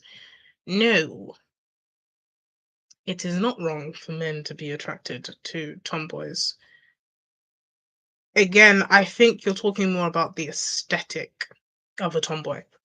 So if okay, what tends to happen because of our fascination or just our inclination towards viewing everything as an aesthetic, when we say tomboy, we expect somebody who is just rough looking, somebody who doesn't take care of themselves, someone who who's like not like other girls, someone who is just yeah, someone who is just manly. We view a tomboy as a woman who is manly, a woman who can pick up a man and toss him over a bridge. That's what we view, and that's a very visual way of how we view the term tomboy. But that's not really what it means. You can have a tomboy who likes looking after her hair. You can have a tomboy who likes looking after her nails. You can have a tomboy who likes to dress well. It just means what tomboy means is that where there is a stereotype of feminine of what the feminine aesthetic is supposed to be, and you are not close to it. A tomboy is someone who is not close to the aesthetic of what a feminine woman should look like. It's all about aesthetics. And so um when I say that, oh, for example, I'm a tomboy, it doesn't mean I don't like to take care of myself. It just means that when I look at the stereotype, I don't really fit that. I'm not very close to that. And so that is why, categorically, you could put me in tomboy. That doesn't mean that I don't like putting on makeup, I don't like dressing up. It just means that you're not close to the stereotype.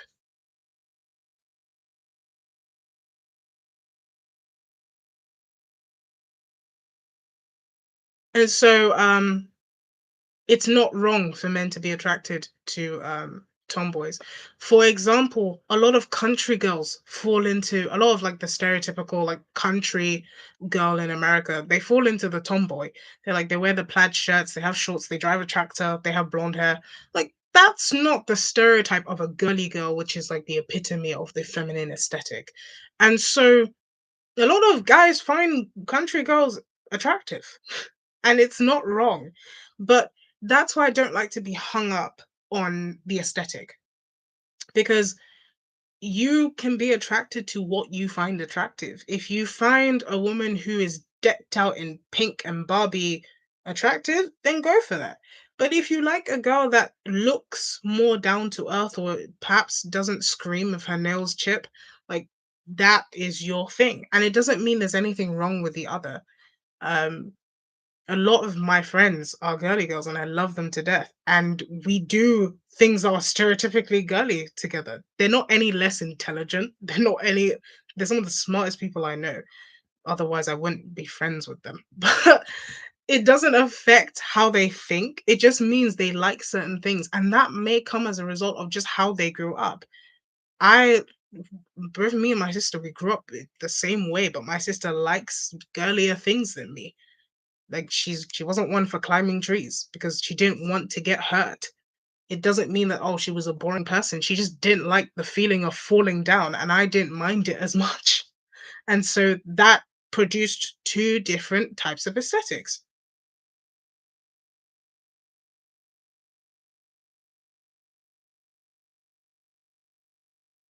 Okay, so let's see. Let's go back to the comments.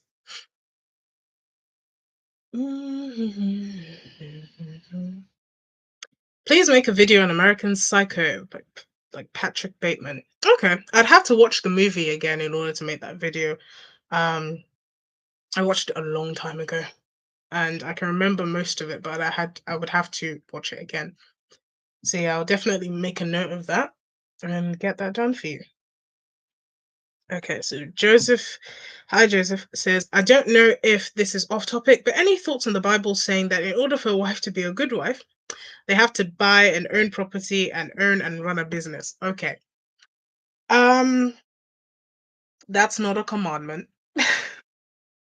In order to be a good wife, you don't have to own a business or buy property. That's not what it's saying. Remember what the Bible is describing is it's a king talking to his son, and the kings often, they have property, they have goods, and they're expecting you to marry like the optimum woman. But what this is saying is that you have to have economic sense as a woman. You have to be able, if your husband is away at war, if your husband is not in at the house for whatever reason, maybe he's a pastor and he's gone off to preach in another country, and so you have to hold down the fort. It means that your house shouldn't fall to bits if your husband is away. It means you should be his partner in life and not his dependent and not his child. It requires you to be equal to him in that sense and to willingly submit yourself, not to be dependent in a way that if he leaves, you're suddenly cast into just poverty and obscurity. That is what the Bible is not for that. It's not for women just being useless hang ons and men doing everything. Look, there's enough pressure on men in life having to deal with life, yet alone having to fend for another adult that is capable of working but decides not to do anything. And working doesn't necessarily mean you have to go and get a job outside of the house, but it doesn't you're not you're not like a handbag or a trophy. You're another in the Bible, you're another child of God with duties, and you are expected to fill that out. For example, in the Bible, it says, if any man aspire to the station of bishop, he has decided a good thing. And one of the requirements is that your wife also be someone who can work in the ministry. So it doesn't expect women to be docile. You have a role, you have a job to do. You are here also for a reason and a purpose. So that's what that verse is illustrating. It's not saying that all women have to be landowners and business owners. It's saying that if you are going to be a wife, you also have to be a responsible adult who can run a household. It means that if you're going to be a wife, your house doesn't fall apart the moment your husband leaves the house to do his job. It means that if you're going to be a wife, you are going to be someone that your husband can depend on. It means that if he is sick, you don't suddenly just turn into a person that can't do anything. It means that you're both working as a team. It means that while he does what he needs to do, you also do what you need to do. And if you guys have the resources to buy land, then you also have to be savvy enough to see that. Your husband isn't a guru. He's not like God that can see everything. He's a man. You also have to have some ideas of your own. You also need to come to the table and say, well, hey, look, I saw this land. Do you think we can make it work? What do you think? I've done this, I've seen this, I've started this. I'm thinking about starting this business. It could work this way. Should we allocate funds this way? You also have to be proactive. God didn't make docile people. You have to be on fire for the kingdom. And if you're on fire for the kingdom, you will be on fire at home. You need to be on it too. And so that is what it's talking about. It's not saying sit there like a princess. You're a child of God, but you're not a princess. You're supposed to be part of a royal priesthood. That's how God describes his children. And so that's what it's talking about. It's not the land is just an example.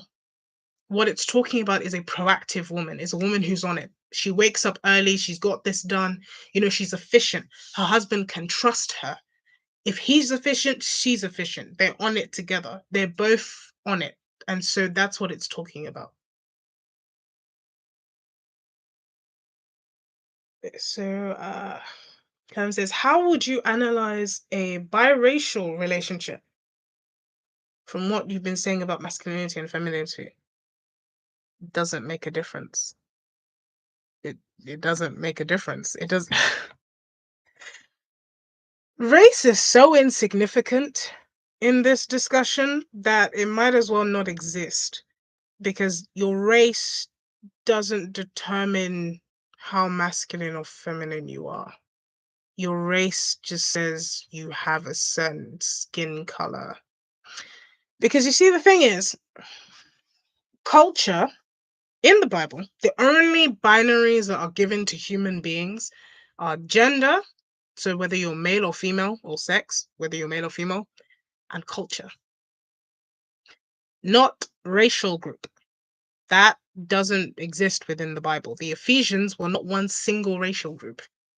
The Israelites were also not one single racial group. They were a cultural group. Because remember, Jacob and Esau were brothers, were blood brothers, were twins, in fact, but they went up to make two different cultural groups.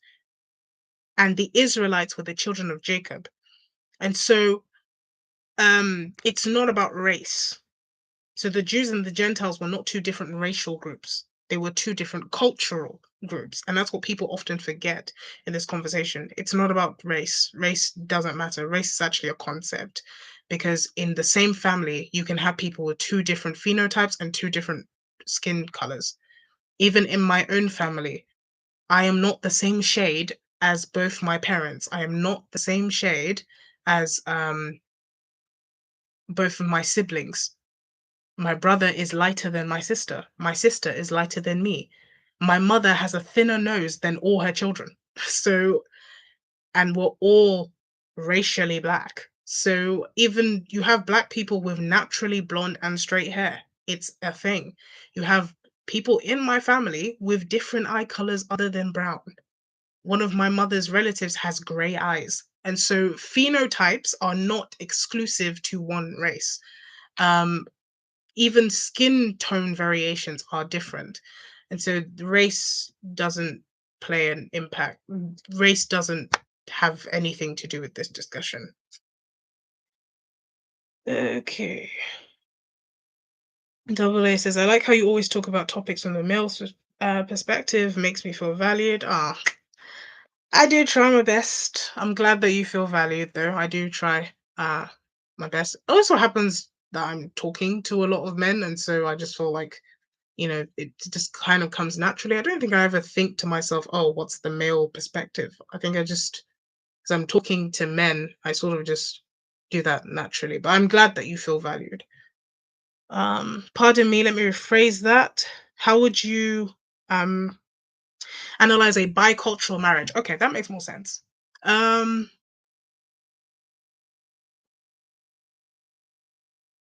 okay, bicultural marriage. The concept of femininity and masculinity do not change in a bicultural marriage unless that culture comes with a certain ethos. So let's say, for example, if I follow an ethos, if in my culture women are the head of the family and the men are just there as kind of like workarounds, if I come to a culture where men are the head of the family, then we're going to have issues about what to do there because we do not share the same ethos. And so that will now create a problem because the two people do not share the same ethos. The two people do not have the same views. And you can be born in the same country and not share the same ethos. You can be born in the same country, grow up in the same town, and still not share the same ethos. And so the cultures that you adopt are not now become bicultural. You are now bicultural because if you have a Christian culture and she has a secular culture, then well, you are bicultural, even if you are of the same ethnic group, even if you grew up in the same town. So that's where you will begin to have even more problems because the Bible says marriage comes with problems, but you have even more problems if you are unequally yoked. And so, how does this work? If you are with somebody who has um such a vastly different concept of how femininity and masculinity work, then what you will find is that there will always be a gridlock in your communication because you will expect that you should be alerted to certain going ons in your relationship, and that person will not believe the same thing. They will make decisions without feeling like they have to involve you. And because they like you, they may involve you in certain decisions.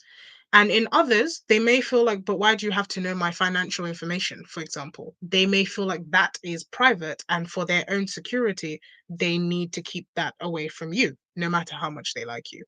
And so certain things, if that person doesn't believe that two people become one in a marriage, or if they don't even believe in marriage, if that's something that their culture rejects, then you will not be able to function together. And so the masculine and the feminine will constantly contend with each other because she will put up a defensive wall and you will constantly be butting against this wall.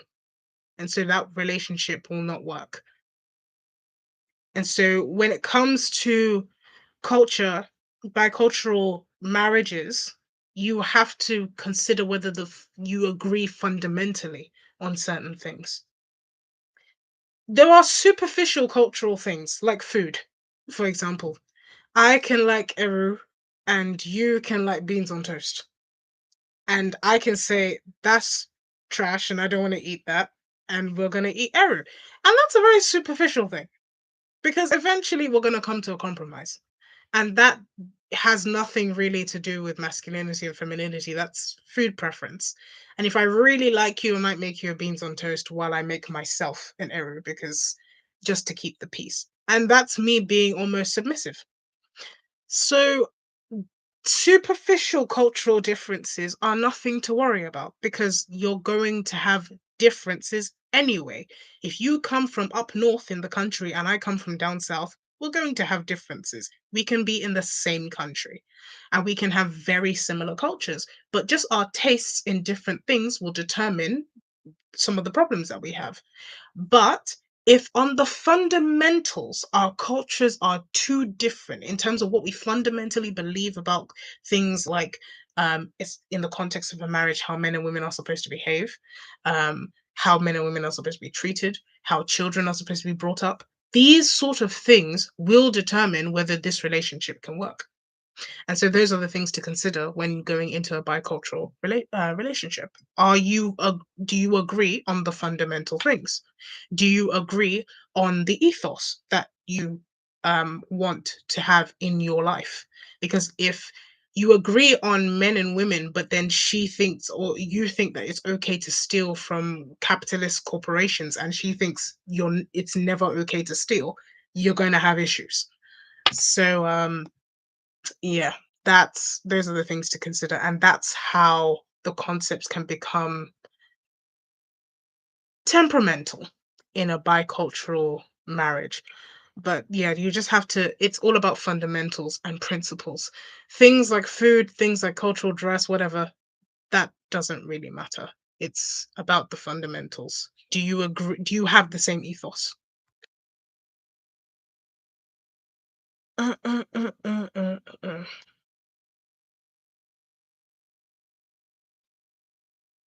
So WA asks, what do you think about men with beards? Do you like the look or do you prefer clean?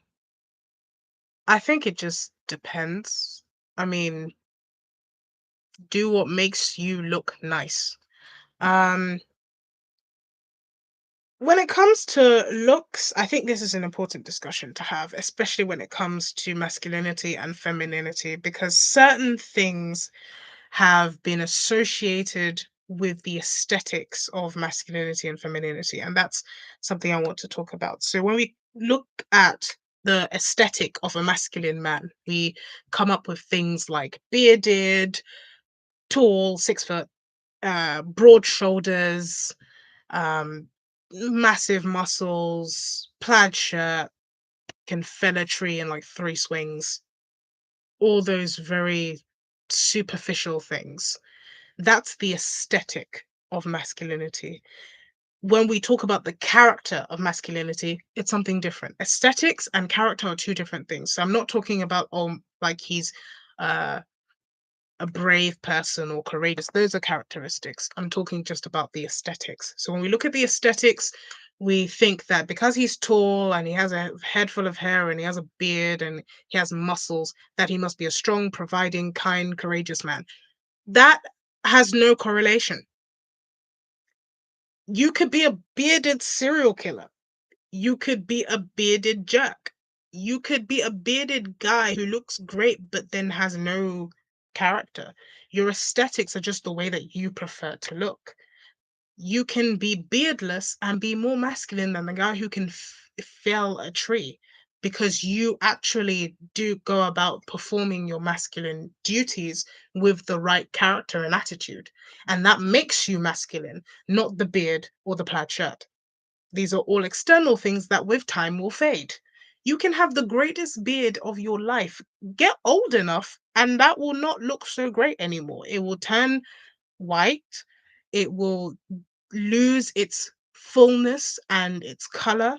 It will become difficult to maintain as other issues in your life take priority. And so aesthetics are very superficial things. Does that mean that you shouldn't care about your aesthetics? No. By all means, take good care of yourself. Our aesthetics do tell us something about other people. If you take care of your hair, for example, we can see that you take some sort of pride in your appearance. If you look healthy, we can see that you prioritize health. So there is something that our aesthetics do tell us about ourselves, but they tell us things about us as an individual, but not necessarily about the concept of masculinity, because that has to do with character, that has to do with fulfilling duties, and that has to do with your attitude, and not necessarily how you look. When it comes to women, the aesthetic of femininity has been pursued more than the character of femininity. And that's why sometimes it can be so difficult to actually figure out what it means to be a feminine woman. And so we say things like submissive, but to who? To all men? To your father, to your husband. We just throw words out there. Submissive. Okay, a submissive woman doesn't look people in the face. A submissive woman has a small voice. A submissive woman has long hair. A submissive woman only wears heels. A submissive woman never talks back to anybody and just takes everything in. Is that somebody that seems capable of raising children who are strong enough to face the outside world? If she herself is panicky around every single situation and needs you, the man, to leave work and come and rescue her because she can't fix a tire or she can't call somebody on the phone to come fix it? Does that sound like somebody you can rely on? Does that sound like somebody that you can go through the test of life with? Some men think that's great, but most men who have a life might need somebody who has a bit of I don't know, confidence. And so when we put the aesthetic or what the thing looks like um, up there, then it becomes more important than what underlines it. It's about the focus. You should look after yourself because you believe that you have intrinsic value and not because you're like, this will make me more masculine. Your masculinity is a characteristic, it's a disposition that you have.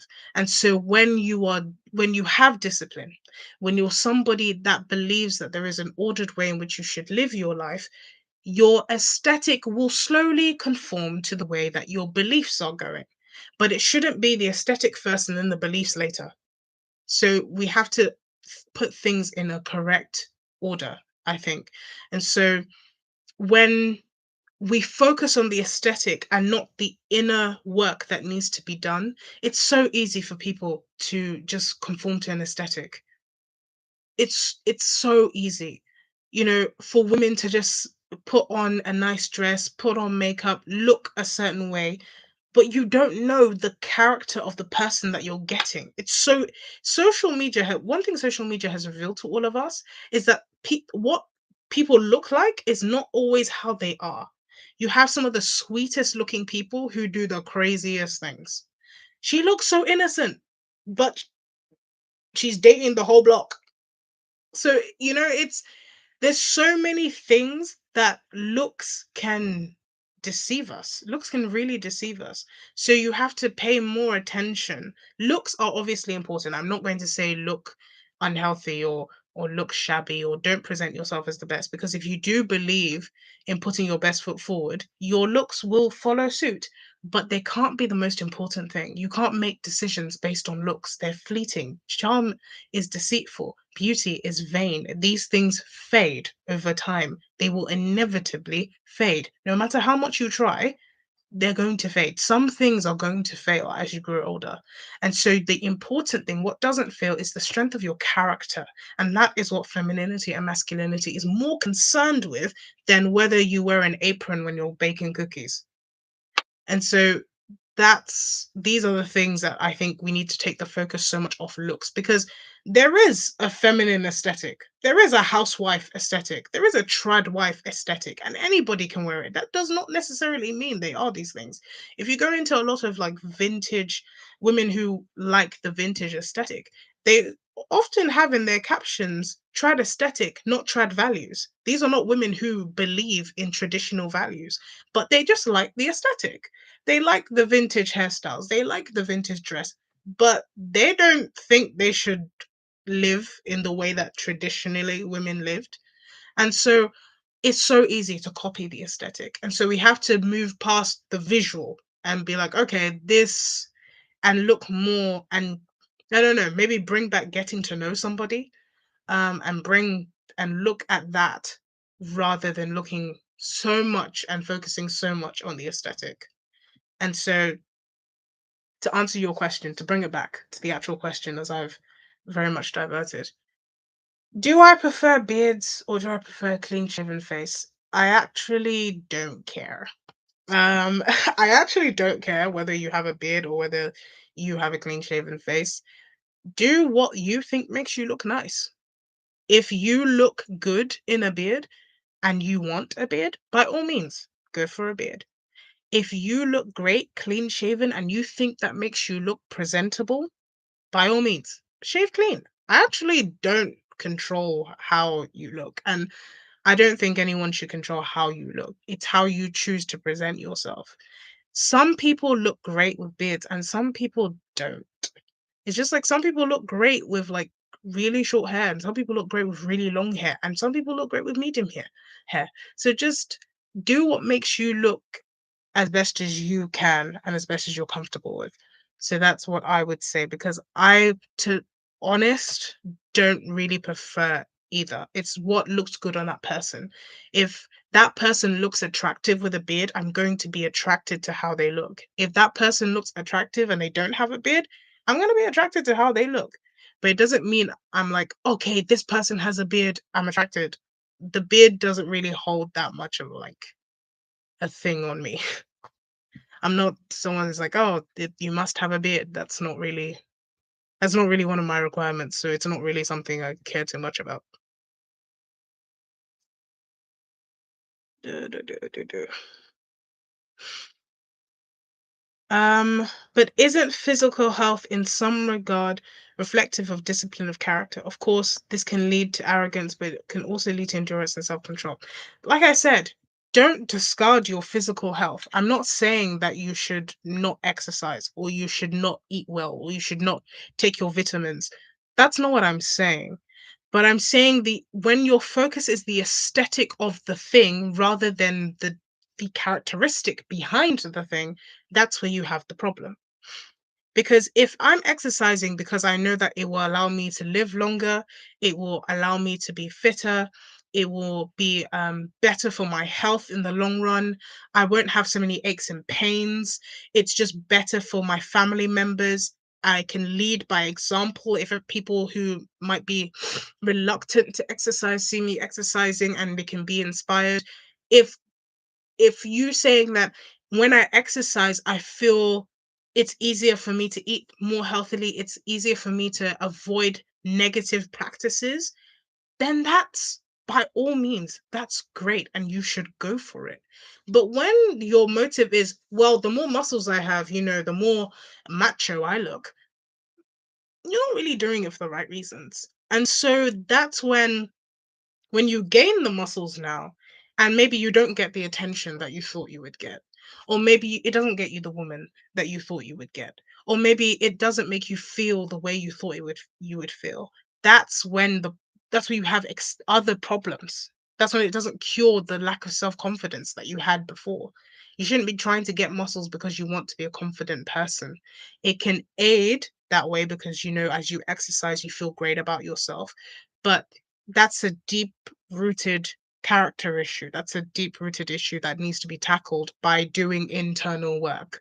And that's what I would say, that the focus on aesthetics is a problem. We need to focus less on how you look or how things look and more on what this thing is actually telling me and the characteristics behind this decision. Because otherwise, you become preoccupied with the aesthetics. So Double A says, I want a woman who depends on me. I don't mind a damsel in distress. I mean, yeah. Look, some people like damsels in distress. For some people, that is that their thing. That's what makes them feel great. That's the person that they can work with. They feel like they can what was that? They feel like they can shoulder the world and shoulder another adult. And so if that's your thing, then great. If you feel like you can take on life and care for another adult, then yeah, by all means, go for that. It's actually your life because no one else will have to deal with that but you. And so, the Bible says before you embark on a project, count your costs. If you've counted the cost of what that means and you're like, yeah, I can handle that, then by all means, go ahead. It's actually your life because my mom always used to say this to me. She used to say, "You're not doing me, you're doing yourself." And so when you make a decision, it's really you that's going to have to live with the consequences of that, and that's going to have to deal with the pros and the cons of that. So if you have sort of thought to yourself, well, I can do this, this is what I want, this is what I wanted, this is what I think works best for me, then go ahead, because it's your life.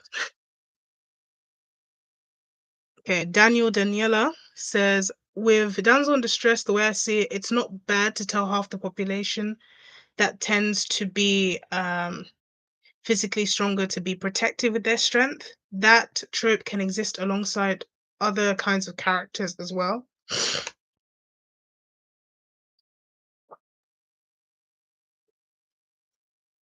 Um, wait, let me read that again.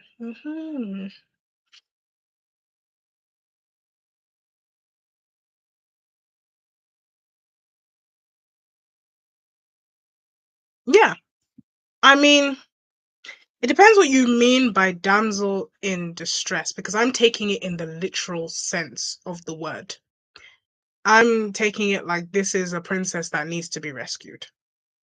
I'm not taking it as in this is your partner who, when she falls, you have her back. When you fall, she has your back. I'm taking it as trophy wife. I'm taking it as princess in the tower.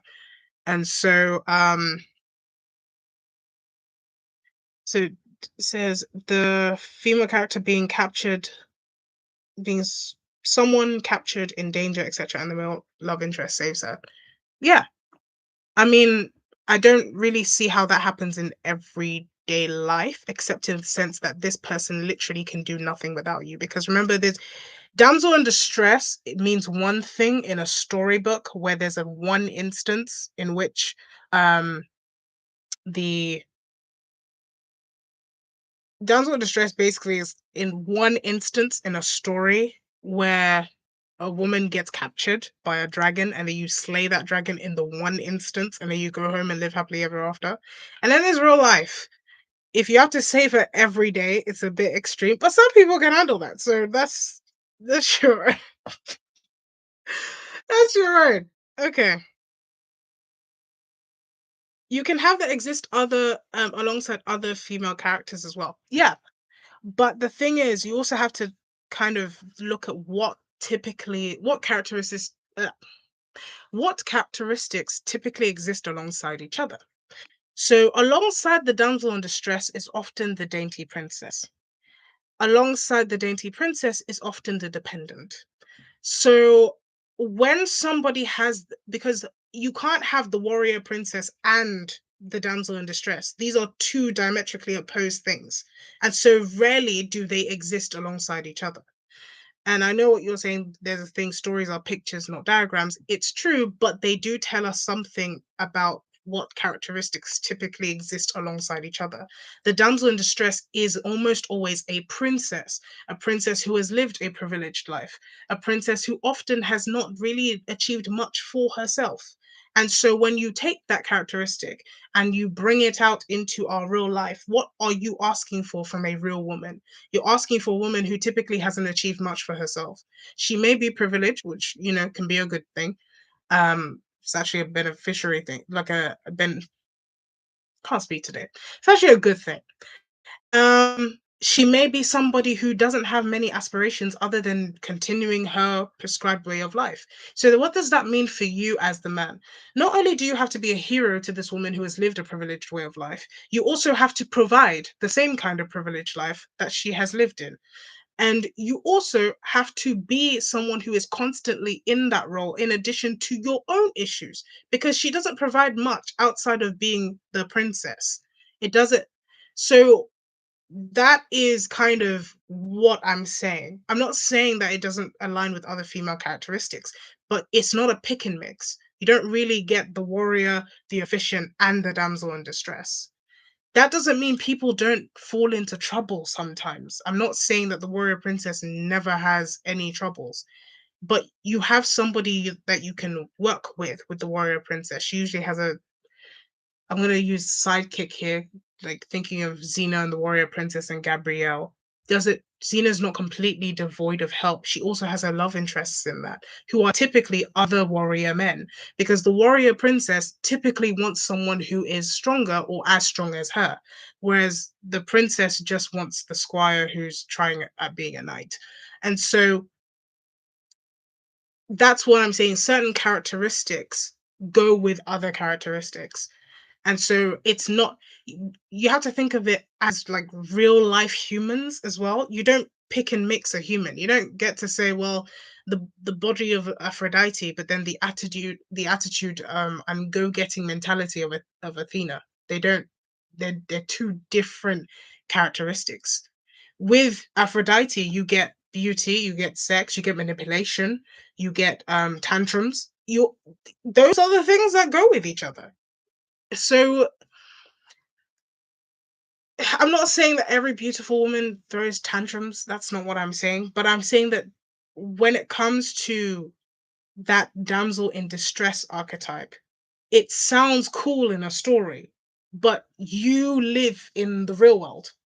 And so when you're extracting that, you need to know what type of real life woman embodies that archetype. And so, and you also need to know what she looks like in the demographic that you can access, because it's not every princess type woman that you have access to. So, yeah, that's just how you have to look at it in real life. So, I know I've definitely used like fictional characters and mystical characters before. Um, but sometimes I do get that it can be a bit confusing to ground it, which is what I always try and do in my videos. So BR says, so is the question realism versus symbolism? Um, and how much it slants either way? I think that it's not really a versus.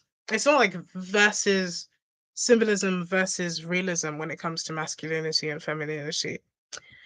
I think it's more of a how do the two work together? So you can have one, but do not lose sight of the other.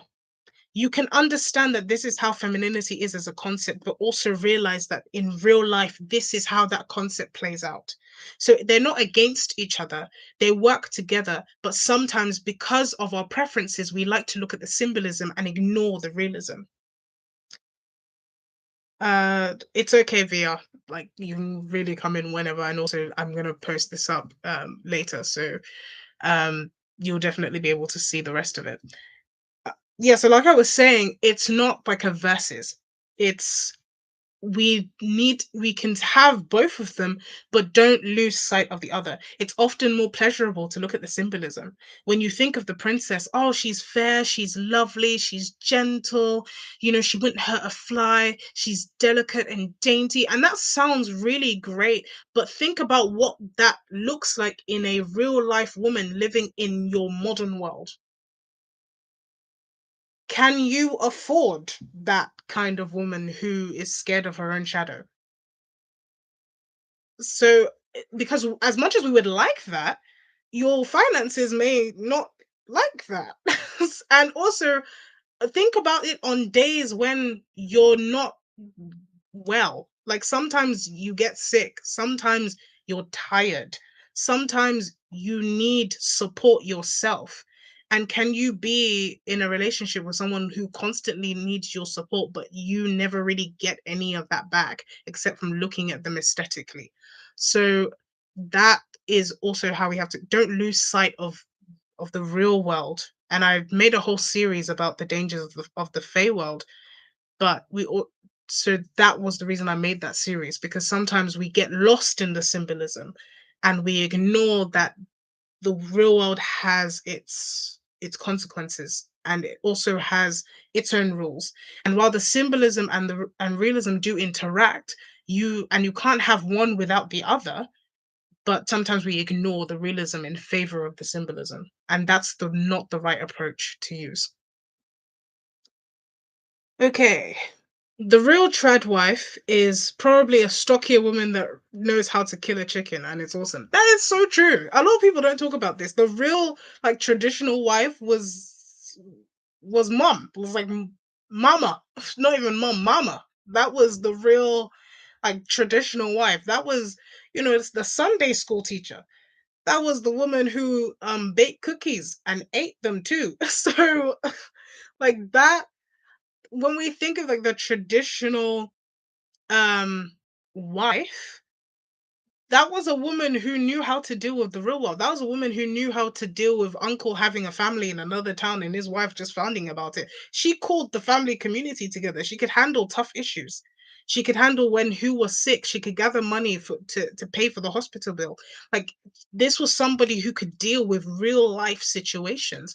And when we forget the realism in favor of the symbolism, we forget that real life happens, that sometimes not everything you do is as a direct consequence of your exact decisions, that we live in a community that sometimes somebody else's decision can impact your life, that accidents happen, that health fails, that people get made redundant, that your business doesn't always yield fruit in the first 5 years or even 10 years. If you're Jeff Bezos, he didn't make a profit for 10 years. And so life isn't a fairy tale where you click your fingers and things come to you. There are trade-offs. Sometimes you go through dark patches. Sometimes you need somebody to come, you need another opinion. And so you need, when it comes to life, and what the Bible, what I believe in recommends, is a partner in life and not a dependent in life. And so that's why, that's my worldview. Obviously, I'm not saying subscribe to my worldview, but I just think that's best. But if you subscribe to another worldview, or you say that, okay, this is what I want, by all means, if you can do that, I'm not going to hold your hand and be like, don't. It's actually your life and not mine. So do you. Um, so yeah, just don't lose sight of it, and don't feel like you've been hoodwinked when the reality hits you, because you knew and you went for it. Even in this partnership thing, you also have to understand that sometimes you won't always get your way. If you're used to being a woman, say for example, that you know how to run your own things, you're independent, maybe you're the first child, and so you're used to giving orders. At some point, when you get married, presumably, you're going to have to get used to somebody else saying no to you, or saying let's think about this, or having to discuss your intentions with somebody else, not even what you've done, your intentions to do. And that's not going to be easy for everybody. And for those, sometimes it's actually like, you may think to yourself, well, why do I have to discuss it with you? And maybe your ideas aren't even as good as mine. But you're going to have to humble yourself in that sense and say, okay, I've chosen to be with this person. And if that person's a man, I've chosen to make that man my head. So, as I've chosen this person as my head, I must obviously trust them enough to say I can work with this person and I can trust their leadership. But just because you know that you picked them and you know that you trust them doesn't always mean that when they say, no, let's talk about this, that your attitude will automatically allow you to say, yeah, let's do it. We're humans.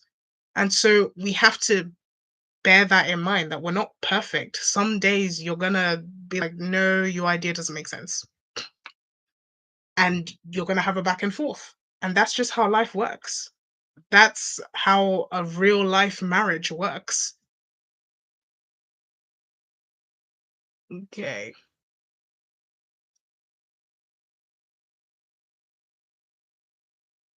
Gigi says, look into Martin Luther's wife. She handled the money. A former nun, by the way. Yep. VR says it's interesting from an economic perspective, as men and women can earn and be valuable equivalently, plus with expenses being higher, you wind up with dual incomes being common. That's very true. In this day and age, it's very difficult for one person to provide for an entire household. Um, it's actually been that way for most of history.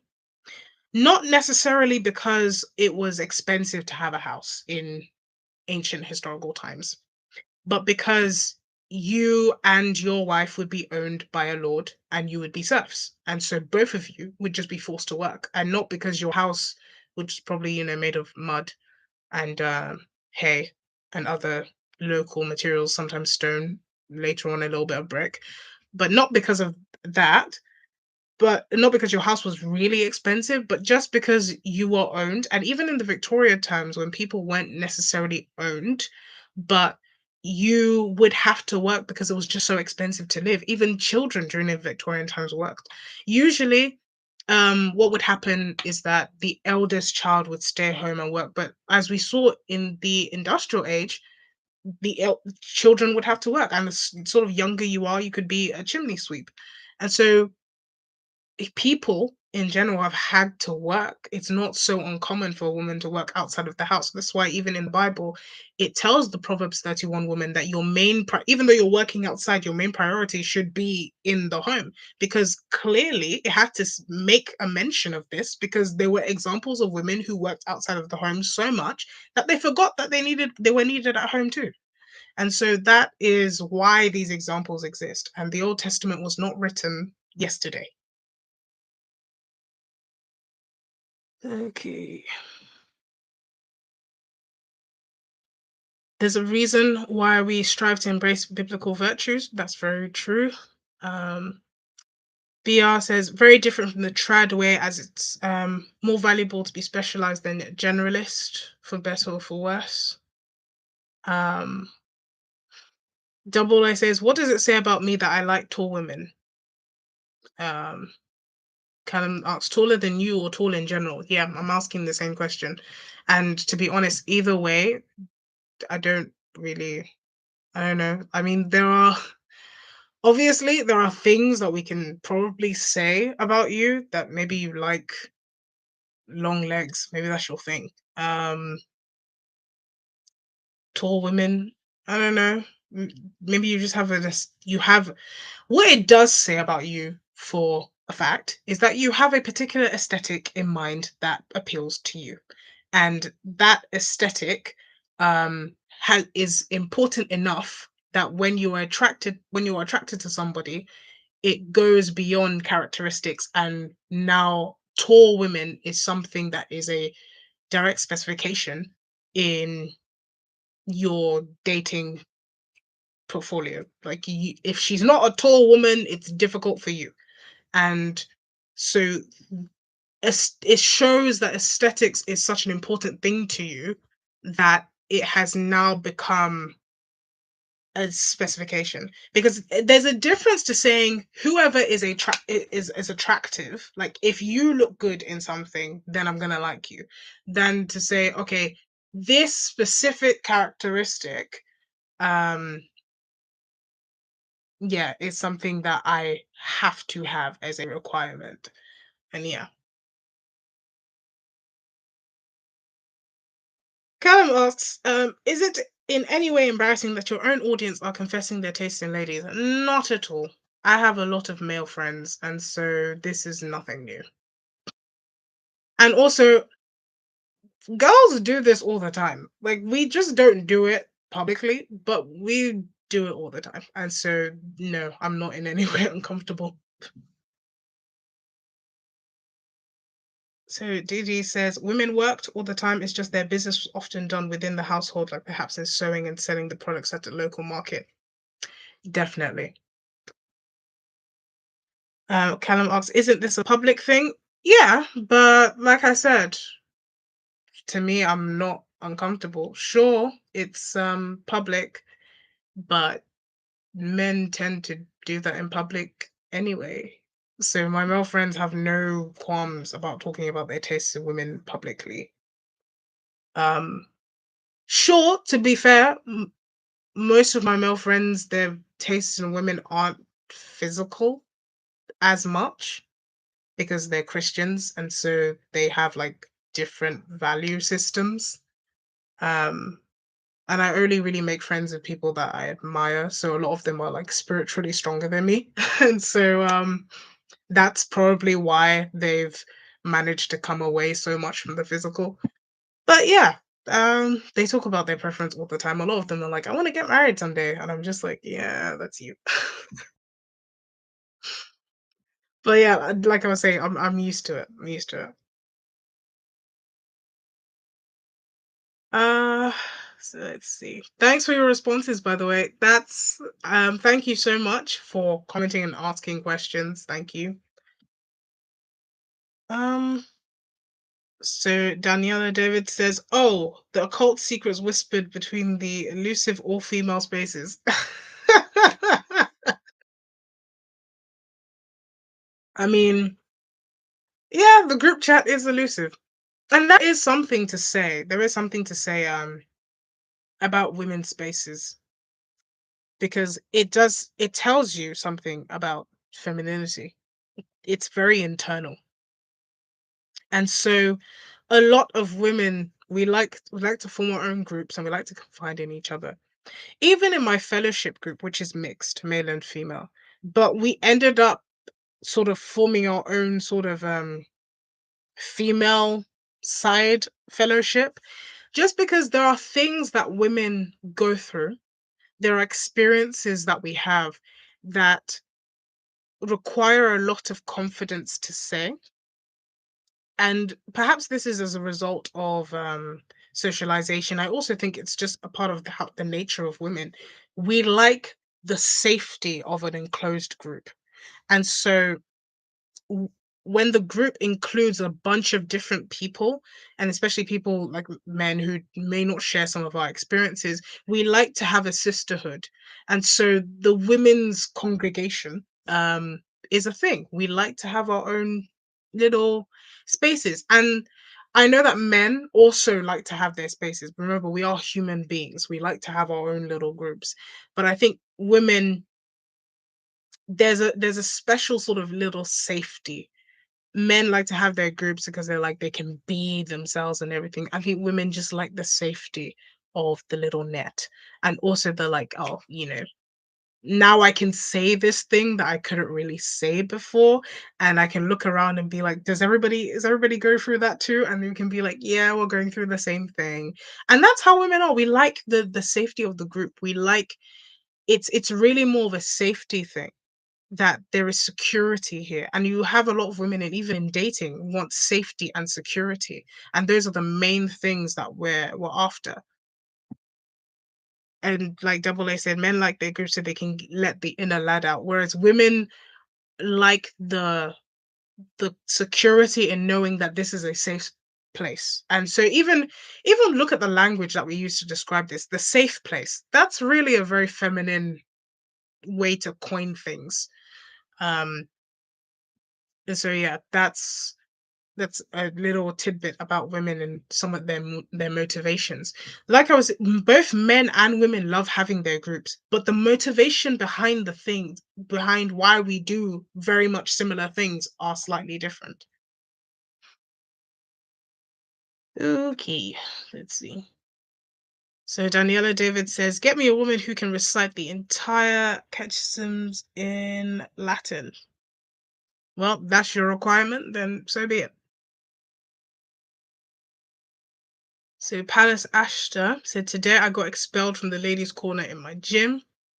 Why is there a ladies' corner and no men's corner? I think is inverse race sexism."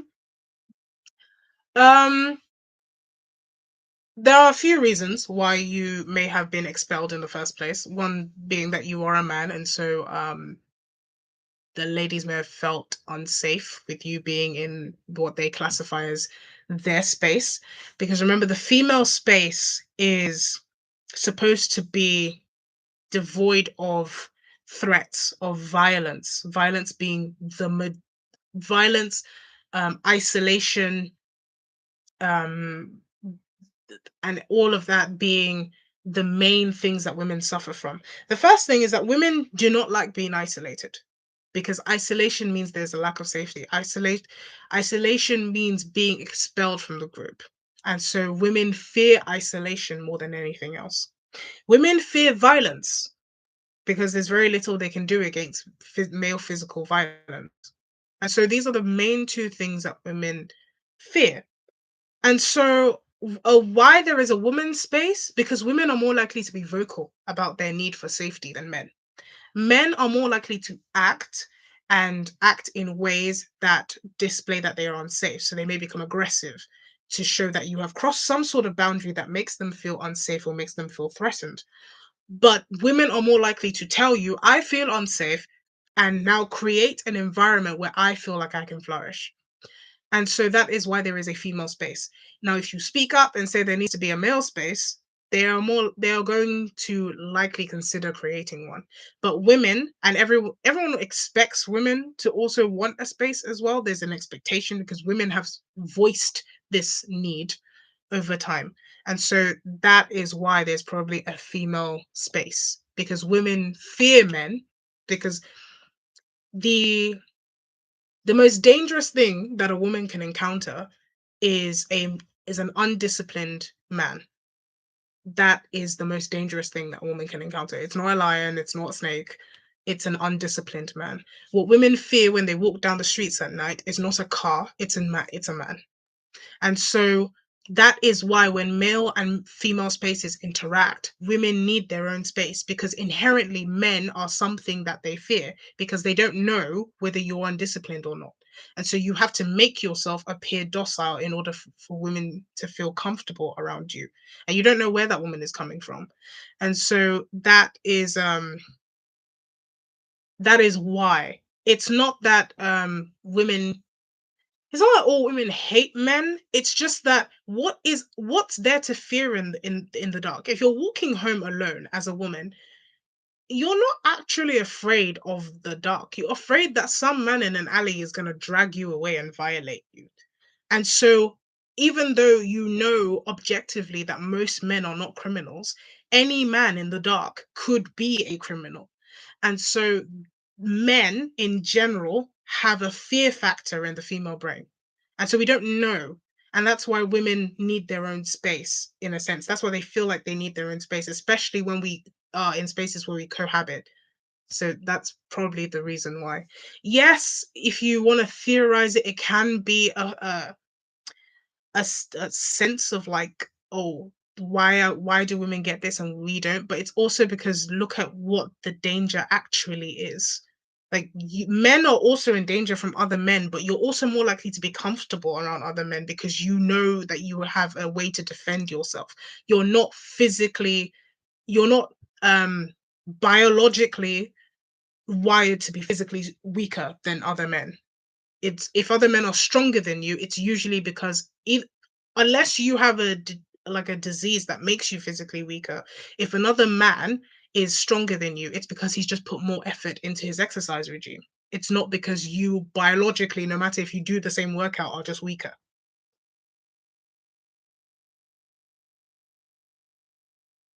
Okay, so let's go up again.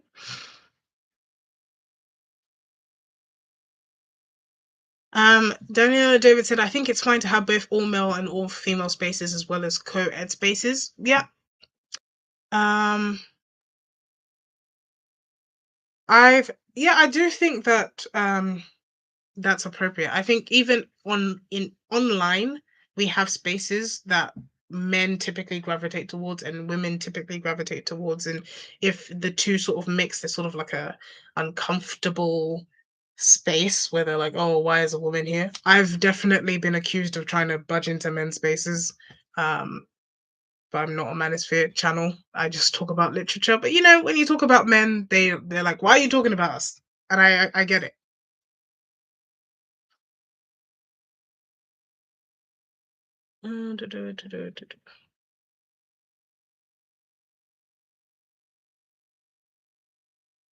Um, Polish Asta says, but men have that too. I want places without women too. Um, it depends, like where. I so let's say the workplace.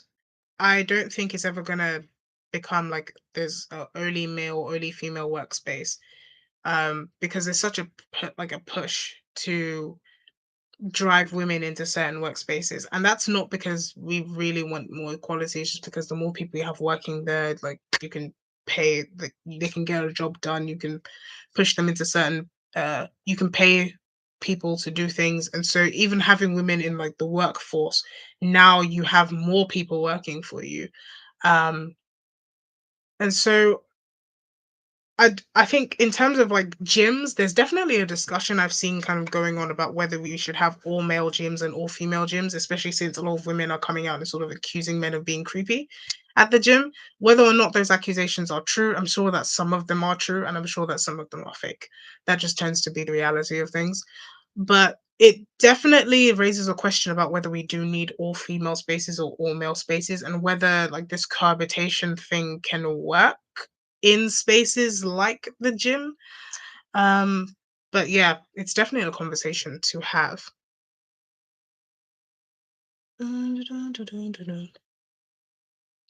Callum says, "Believe me, of if there's any culture that is ironically sexist, it's the modern Western woke culture of today." I think there's a reason for that. When we look at the culture that we have here in the West, it definitely it's for many reasons. So, like I was saying, women have an intrinsic fear of men, and that hasn't gone away. That doesn't just disappear because there is men still are physically stronger. Sure, we work in the same spaces. Sure, male and female friendships have blurred the lines. Like you'd have a male best friend and nobody looks at it as odd. Like no one's automatically assuming that you guys are in a relationship. Whereas before, if you were like so close to a guy that wasn't your family, it was like, okay, maybe there's a thing there. And so we have this new freedom where the strict binaries of everyday life and the rules regarding male and female interactions have sort of been brought down, but the old behaviors and the old fears are still there. Like the assumption that women are harmless. Women are definitely not harmless and have never been. But because they're physically weaker, there is an assumption that women can't harm men. We know this is not true, but it's an old ingrained pattern of thinking. And so even when we're like women are equal to men, we still go back to these same patterns of thinking because historically that's how we've always thought. And so it's different. And even to this day, we still kind of socialize our children in that way. We still say things like nobody should hit, we still say that men shouldn't hit women, but we never really tell our girls don't hit men because we automatically assume that a woman can't do too much damage. But that's not the correct assumption to make. But because we've had this assumption, and because we've all filtered into having that assumption, we still go back to those patterns of behavior, even though we're trying to move away from those old patterns of behavior. And it's just going to take time for that to override. Like now, a lot of people are talking about like male abuse, how men don't come forward. These are conversations we wouldn't have even been having before, because to think that a woman could hit a man and damage him would have been like, but how weak is this guy? That would have been the question. But now we're like, no, he doesn't need to be like a macho man to he doesn't need to be what we envision to be a weakling. He can be a normal guy. And if someone punches you, if someone like crosses your boundaries, it doesn't matter if they're biologically weaker. It's gonna hurt, first of all, and it's wrong. So we're now coming to these conversations, and it's going to take a conscious effort for us to do that. And that also means that we have to stop certain assumptions. Like, if you also want women to not be thought of as like defenseless and can't harm you, you can't ask for defenseless women. You can't also perpetuate the same stereotype that works against you. Do you get what I mean? Like you can't also be like, well, I want my woman to be like this and I want this, but that then if she's all of these docile things, if she ever turns against you, that image now works against you. And so because we've viewed women or the ideal of a woman as a docile thing that doesn't do anything, and even though women in actual reality haven't been like that, the image has always worked against us because it's made girls feel that they have to conform to this image of perfection that doesn't work. And it's also made that when a woman is violent, a man is always looked at as the aggressor. If a woman hits a man, then the question is always what did you do? What did you do to make her do that? Because clearly this lovely angel wouldn't hit you unless you really did something, but she could just be crazy. And we have to recognize that women are as capable of violence as men. But when you look at them as this separate thing or this angelic being or this thing, then you can't really complain when everybody else does too. And so it becomes even more difficult because if you infantilize women, nobody, if a child hits you and you go to the police and say that the child hit me, people are going to look at you funny. But when you've been infantilizing women, you've almost given them that same imagery where you've taken out the responsibility of an adult for an adult. Don't be surprised when people don't expect them to foot the same responsibility. And so that's why, for example, women get lesser sentences for the same crime because we've infantilized them. We've said, okay, whatever they do, it's not going to be as dangerous. It's not going to be as damaging. It's not going to be as fatal or whatever as a man. Society and men to some extent have contributed to this perception that men ultimately are the bad guy.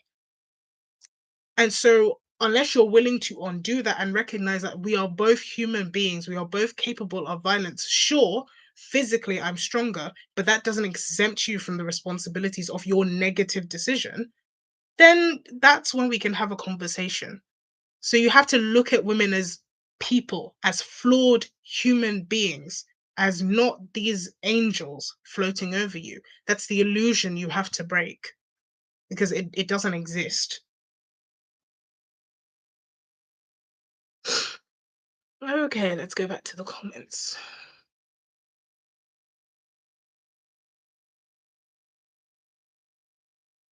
Da, da, da, da, da, da.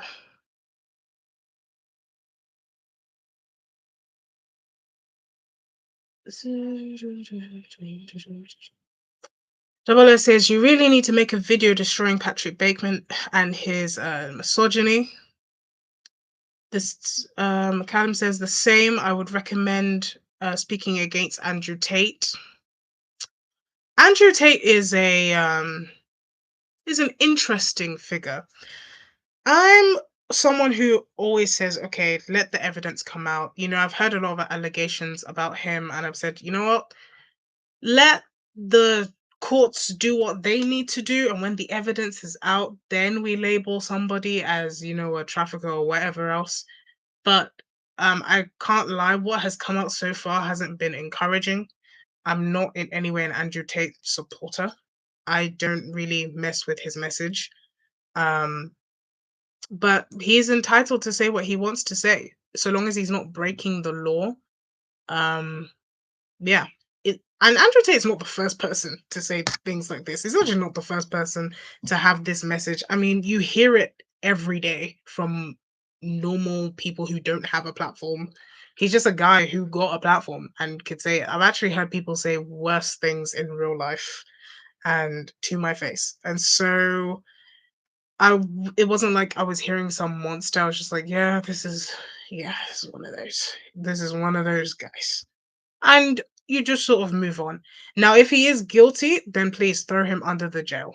If he's not, then you know, I'm not looking forward to the consequences of that fallout because I know that his followers will definitely just make a whole ruckus about it. But that's my only real take on Andrew Tate. He doesn't say anything that I haven't heard before. It's there's nothing new under the sun. Double A says, so that's why women cross the road when they see me walking down the pavement. I mean, you know, for the most part, most people can tell in broad daylight when, you know, they usually have like a feeling that, oh, this person might be dangerous, or maybe just scoot over to be polite. But at night, I can't lie, most people are on their guard, especially women. And so, yeah, even if I'm walking and I feel like you may not even go in the same direction as me, but if you've been walking like behind me for what I define as too long and you've made the same turns that I'm making, yeah, I'll cross the street because better to be safe than sorry. Let's see. Daniela David said also which also, fellas, is why chivalry is important. Yep, that's very true because, but it's very difficult to adhere to a code of chivalry when most people aren't very encouraging when it comes to chivalry, when most people sort of just not taking it for, when people are taking it for granted. And that's not to say that you as an individual should give up on your chivalry, because one thing I believe is that your ethos does not depend on the actions of other people. This is something that people don't even really understand about boundaries. When you set up a boundary, that boundary is not for the other person to adhere to. You saying, so this is the difference between an actual boundary and you just saying things. An actual boundary says, um, if you say this to me again, I will get up and leave. That's a boundary. That means if you cross me, I will do something to remove myself from the path of your aggression. Now, this is what most people say. Don't say that to me again. I don't like it. That's not a boundary. You just express to the person that you don't like something. A boundary is saying, if you do this again, there will be a reaction from me. That reaction doesn't have to be violent. That reaction means I'm removing myself from your presence.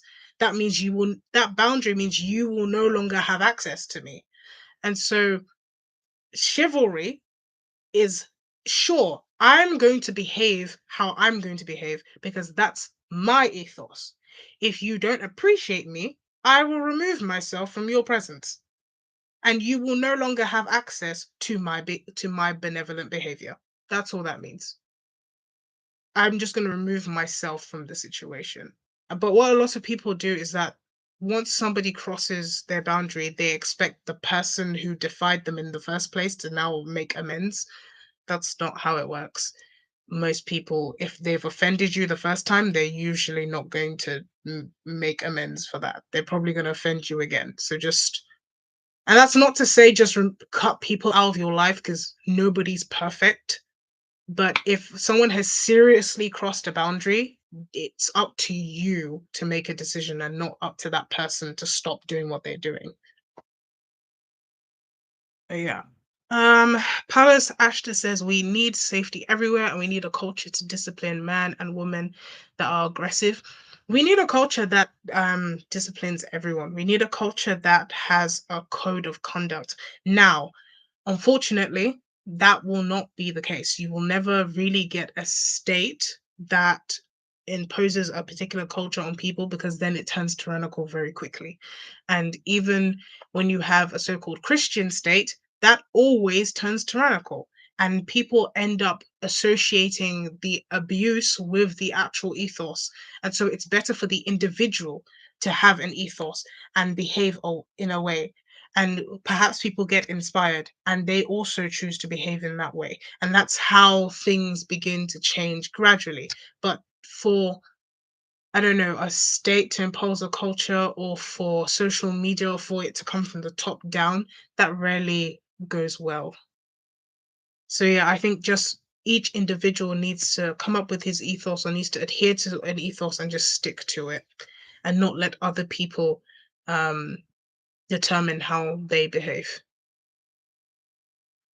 So BR says, as a man, I enjoy walking my dogs and love letting kids pet them. They're pugs, but never let the neighborhood kids pet them without parents because I know I'm viewed as a threat. It's so unfortunate sometimes because you see like a dad at the play park and everyone sort of gives him side looks, not really knowing whether he's got a kid there or whether he's just there.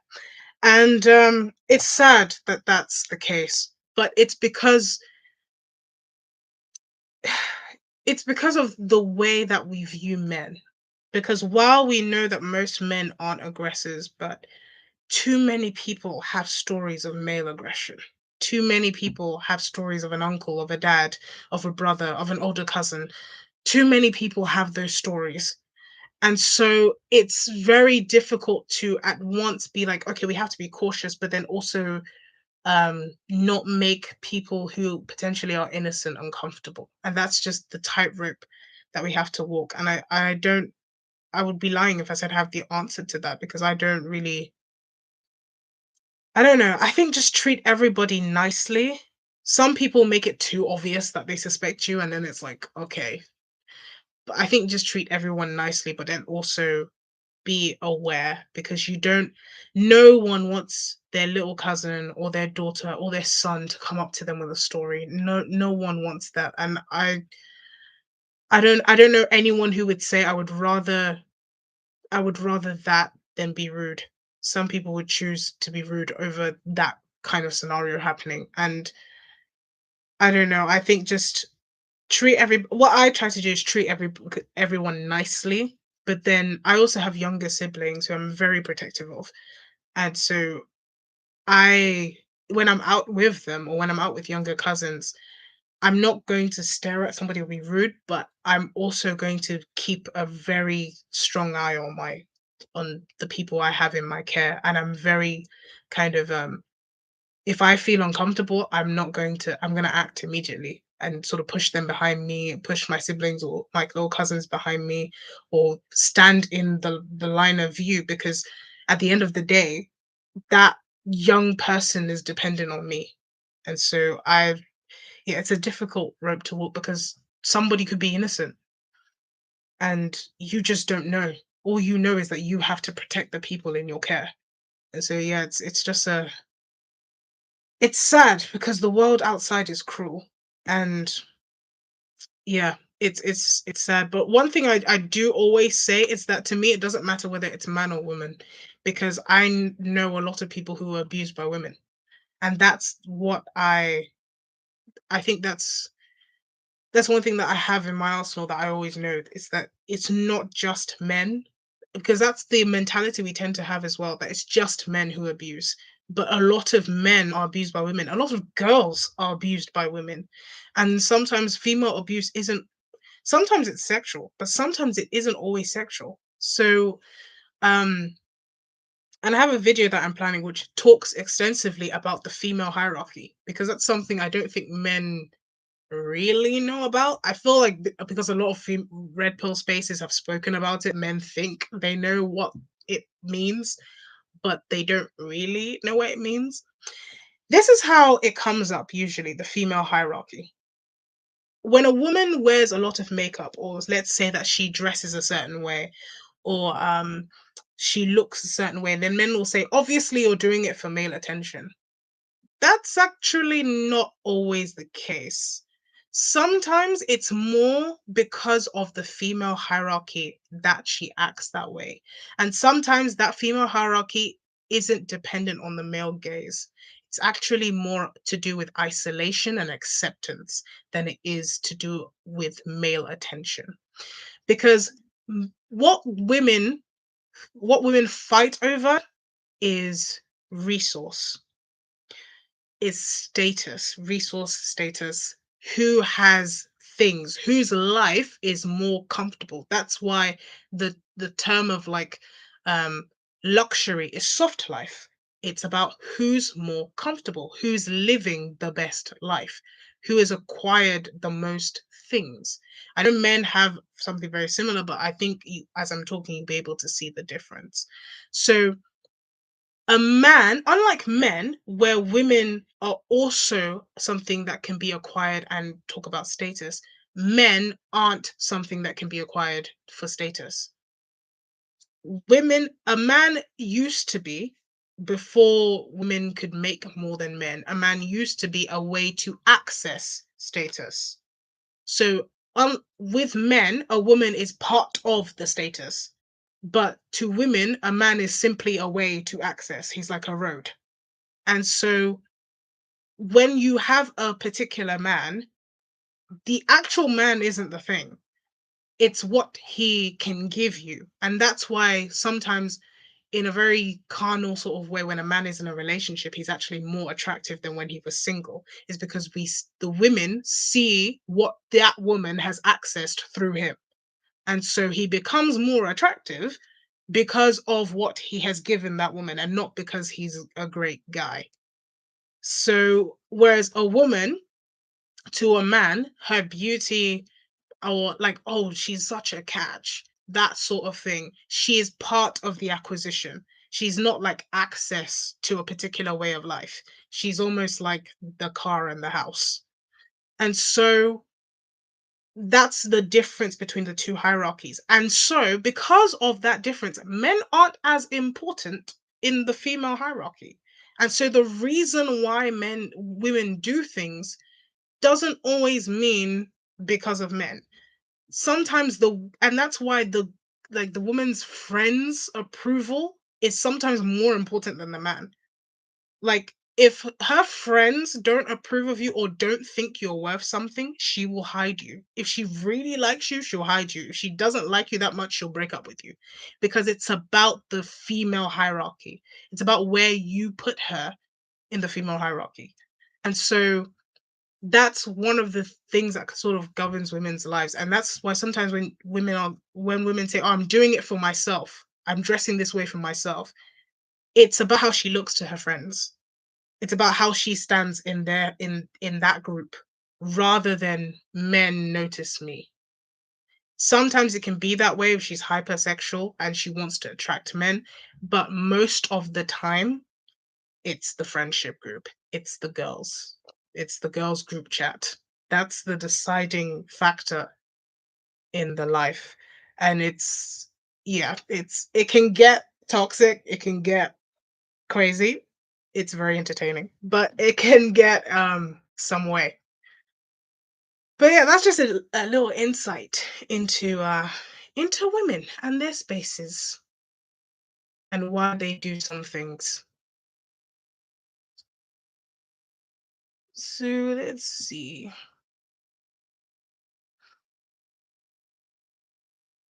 We need a culture where the woke trend fizzles away. Broken relationships can be healed from the ashes. That's very true. But I think we also have to be careful about how that fizzes away and how these things happen because as chaos sort of it will take a certain amount of chaos to bring down the established order. And so we have to also be careful about what happens during that time. Because what I think with this whole woke thing is that it's the teething stage. It's like the teenage stage. It's like the I want to do everything and I don't want to listen to rules because what has actually happened during the work stage? It's the absence of rules, and we've tried to sort of erect semi rules like you can't say that and like this you can't say this and you have to accept everybody but don't accept the people who don't agree with you. It's the teenage high school stage. That's what this woke phenomenon feels like. It's like we don't want rules, but then it's also no fun to not play with rules. So let's erect certain rules and do it that way. But then this isn't really working, and I'm not really having fun anymore. So let's just try and error. And so moving forward, we have to also be careful about what sort of lessons we can learn. Because if not, this whole thing just repeats itself. I mean, it's not the first time we've run away from biblical principles or run away from conservatism or run away from what people call reason. It's actually not the first time. We did this in the 70s, we did this somewhat in the 60s. It's happened before. We did this in the 1920s. So it happens over and over again. If we don't learn and move forward, it's just going to come back again. And we also have to come to a point where we realize that sometimes it needs to happen. Sometimes the old order needs to understand why people don't like it. And if we just go back to extremism, or if we just keep pushing and saying, and we don't try and learn why it came about, why certain people are attracted to it, you're going to repeat the same cycle over and over again. That's some of the difficulty with this conversation is that we've refused to see why woke culture came to be in the first place. There were real issues it tried to tackle, albeit not well. But the root of why it came about is something that does need to be tackled. And if we're not willing to tackle it, then we'll just see this again. And maybe we'll be 60 by then, but it'll come back. So Daniela says there is male fear of women as well, but it's a different sort. That's very true. Men do have a fear of women because women tend to have a little bit of a hold of men, in the sense that men desire women sexually. And when they're in that frame of mind, they tend to do a lot of things for women. and women know how to take advantage of that. That's part of the toxic femininity, is that women know how to use things that should be used selflessly for selfish and manipulative ends. One of the toxic traits of women is manipulation. It's one of the things that comes almost it comes very easily to women. Manipulation, and it's the reason it comes more easily is because we are more internal creatures. And so when you're internal, we tend to look at how sort of the mind works, how subtlety can be used to achieve our ends, because we can't be brash about it. That doesn't really get us too far. So if you're subtle, it's all about what's rewarded. So if I'm subtle, I get a reward. If I'm brash, everybody looks at me like I'm crazy and nobody wants to talk to me. But if I'm subtle, if I'm do a little bit of a wink here, if I flip my hair there, if I show this amount of cleavage, it gets me somewhere. And so that sort of behavior, because it produces results, a lot of women tend to lean into that sort of behavior. Typically, it's a little bit harmless, and it's harmless, and women, because men desire women for the most part, you have an effect on them if you're pretty enough. And but some women know that they have this effect and they lean into it because it gets them what they want. And some take it even further than that and do it in a way that is so destructive that it's just unethical at this point. But yeah, men have a reason to fear women, but because it's not violent in the sense that you won't end up bloodied on the floor for the most part, unless she gets like her cousins on you or something.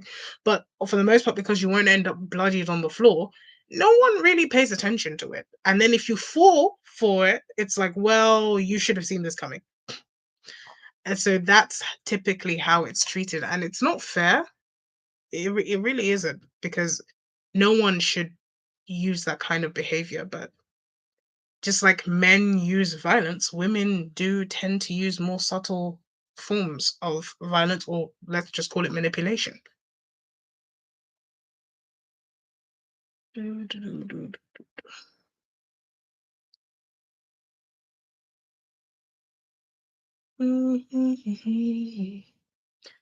So Daniel Danella says all male gym spaces I could see being appealing to many, though a lot of guys uncomfortable with their bodies who probably would feel even less comfortable around women. That's true. BR says societies have often placed many regulations on how women and men and women interact, which, though restrictive, created a known environment. Seems like we've torn down these restrictions and created a very messy sit. That is true. I mean, we've torn down rules that have been in place, and we don't necessarily know how to replace these rules. It's like you come into a building and you see problems with the building, and so you decide to tear it down, but you don't really know how to build that building back up again. And so that's kind of where we are now. And you'll learn. I have great faith that people learn. That's how we've survived. When you study history, honestly, we're like stumbling children. And we adapt and we learn. And so that's why I don't see this period in history being any different to any others. We will adapt and we will learn. And then we'll probably do it all over again, but we'll learn. Um, Identitarian movements create unfairness. On the beginning, on the beginning is a way to protect victims. At some point, victims can become aggressors. That's very true. Because remember, we as humans are not perfect and we're actually fallen. Like, we are people who um of we have very manipulative ways. We have a darkness in us. We are naturally not as good as we give ourselves um credit for. And hurt people hurt other people. I know the saying seems used, but when people are in pain, we typically want to get even. And sometimes, if a victim doesn't have enough of a support system around them, revenge feels like the option to take.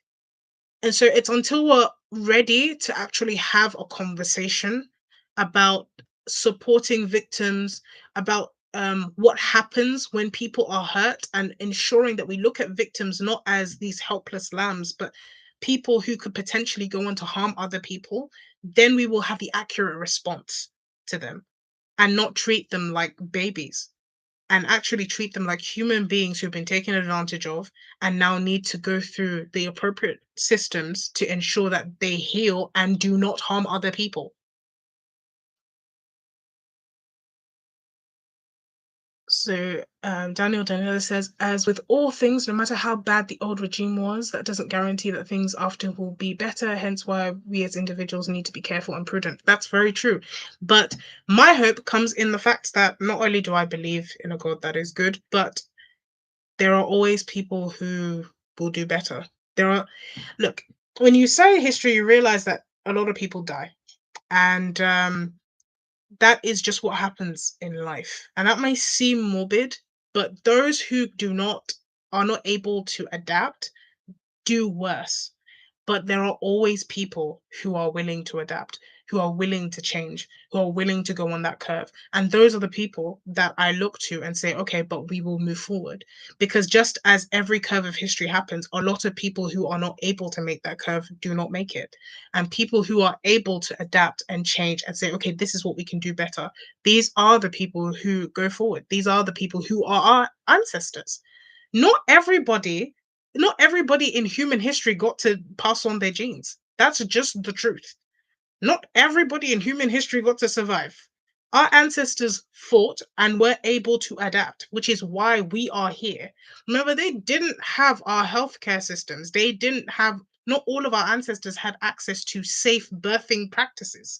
Not all of our ancestors had access to safe conditions, but they were able to adapt. And that is why we are here.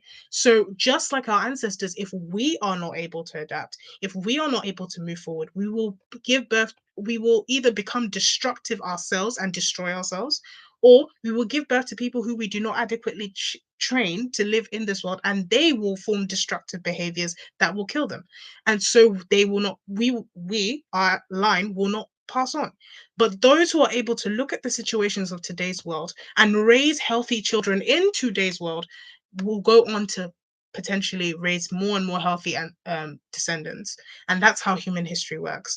Not everybody gets to live on. Just because your ancestors survived doesn't mean that you will. Just because somebody else's ancestors survive for the next 100 years doesn't mean that their descendants over there on that side of history will survive. That's just how humans are. So while I agree with you, we do have to be prudent, but my hope is not necessarily in that the circumstances. I don't have hope in the circumstance. I have hope in humans. Well, my hope is in Jesus, but I have hope in the way that we have moved through history, in the proven way that we have all gotten here. And so that's what I look at when I say that things will work out. Not that the situation will get better, is that there are always people who will look ahead and who will go forward so that these people will further the species, not the people who lose hope. It's the people who are willing to adapt, willing to change, willing to keep forward. These are the people that will further our species. And so I don't say that with hope for like every single person going forward. I say that with hope for the people who will go forward. Because even now, there are people who are raising their children to flourish in this environment. There are people who are developing themselves to be able to function in the society and thrive. So those those are the examples I'm talking about. Not there are people who look either through the fault of their parents or the fault of their own life choices have not even made it to this year. And so that's just how life is. It's tragic and it's sad, and it also has great hope. And so when I sometimes sound, I don't know, ridiculously optimistic, that's kind of where my thought process is coming from. Um,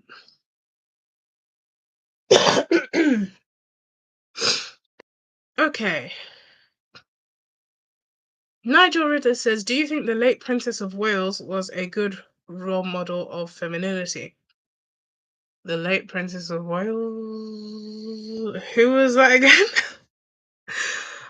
Who was that again? I'm so sorry. It's crazy. I used to like know all the titles and everyone, but I don't know. I've just who was the late Princess of Wales? I actually cannot remember. Please remind me of who that was so that I can answer that question, Nigel.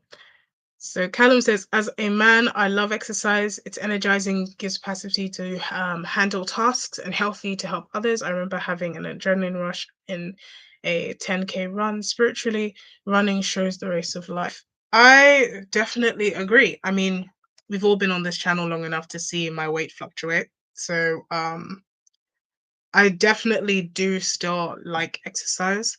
Quarantine was definitely rough on me, guys. But um But yeah, exercise is a very good aspect of life. The only thing I think I was attacking earlier was just why we do it. It has to be for the right reasons. Because life, your body will change. I don't know. There's some periods of my life that if you asked me what my body would look like, I would just roll my eyes at you and be like, okay, whatever. But life will change you. Things will happen. And so if we have to do it for the right reasons, because let's say my aesthetic change, like my physical appearance changed, and I would be like, if I was caught up on my physical appearance, I would be deflated. I would just crawl into a hole and never show my face again. But my aesthetic doesn't matter that much to the point where it would stop me from living life. Um, and there's always tomorrow. You can always do better. Your life hasn't ended yet. There's always a way to keep going and to do better. And so when you're doing it for the right reasons, as change comes, you're not caught up on the fact that now is not a great time. You keep going and you know that, look, there's grace and there's mercy and you keep going. And so that's kind of why I was saying earlier about exercise that it can't just be because, oh, I want to look a certain way. Well, what happens if let's say you're a woman and you love your exercise? What happens if you have a baby? Your body isn't going to stay the same. Like as a man, what happens if you fall ill, get into an accident? Maybe something happens, your mental health doesn't go as you thought it would. A tragedy happens in your life and you fall off. If your aesthetics were the main thing, you're gonna crash and you won't be able to wake up again. But it has to be for a true reason. It has to be for the right reasons so that you can keep going when it doesn't look like how you want it to look. So let's keep going. Um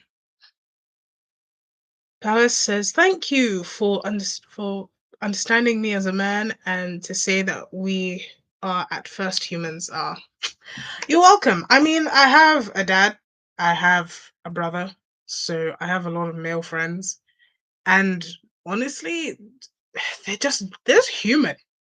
They're just human. I think sometimes we have this like mysticism about the other gender, but we realize we're just people. Like we're actually just people, and I think we should treat each other in that way. And it when we stop viewing each other so much as a threat within reason, obviously, but then it just becomes easier to relate. Like you're just a person. Let's just have a conversation. Let's just chill. Like it doesn't have to be so tense and we don't have to be thinking about other things. We can just be two people in this moment and enjoy ourselves in this moment. It doesn't have to be anything else. And yeah, I think when we extend that grace to other people, it's so easy to receive it. Because you guys have been so great to me. Like you haven't treated me in a different way because I'm a girl. I'm literally just Malika rights to you guys. And so I enjoy that and I give the same energy back. So let's see. What about what you said about not seeing human women as angels? It's funny for you of all people to say that your name is literally means angel. Yeah. So I meant in the sense that I'm not perfect and nobody is perfect. And Yeah, my name means angel, but I think most people would disagree that I'm an angel. But yeah, I mean, my name has a nice meaning. Uh, Definitely wish I could live up to it more. But yeah, I'm just human. I mean, for the most part, I'm very kind of easy going and everything. I just like to have fun, and having fun for me just means being with the people I love. It means laughing without feeling like I have to live up to certain rules. It means behaving in a way that I think is appropriate. It means doing things that I think are good. And so that can mean just, running through a park with my friends, like playing hide and seek in the museum. That to me is a lot of fun. Like I know I'm really childish, but that to me is great fun. You know, talking about literature and history. That to me is fun. I'm not someone who's like, "Oh, I do most things for because they're fun." I I honestly I know that, as a Christian, I do things because yes, it's pleasing to God, but also it's fun. And so when I'm singing during praise and worship, that's fun. When I'm dancing during praise and worship, that's fun. Yes, it's pleasing to God, and like David danced, I'm also dancing. But yeah, fun is such a big priority for me. Life is stressful enough. You need to enjoy it as well.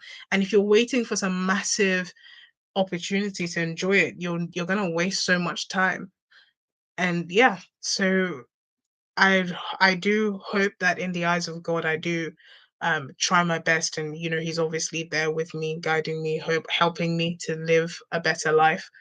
But yeah, I definitely don't always live up to my name. And so I think if anybody looked at me and expected me to be angelic, even the facial expressions I make would make you, because sometimes, you guys all see my face. Sometimes when you ask me certain questions, I just sort of give you the side eye.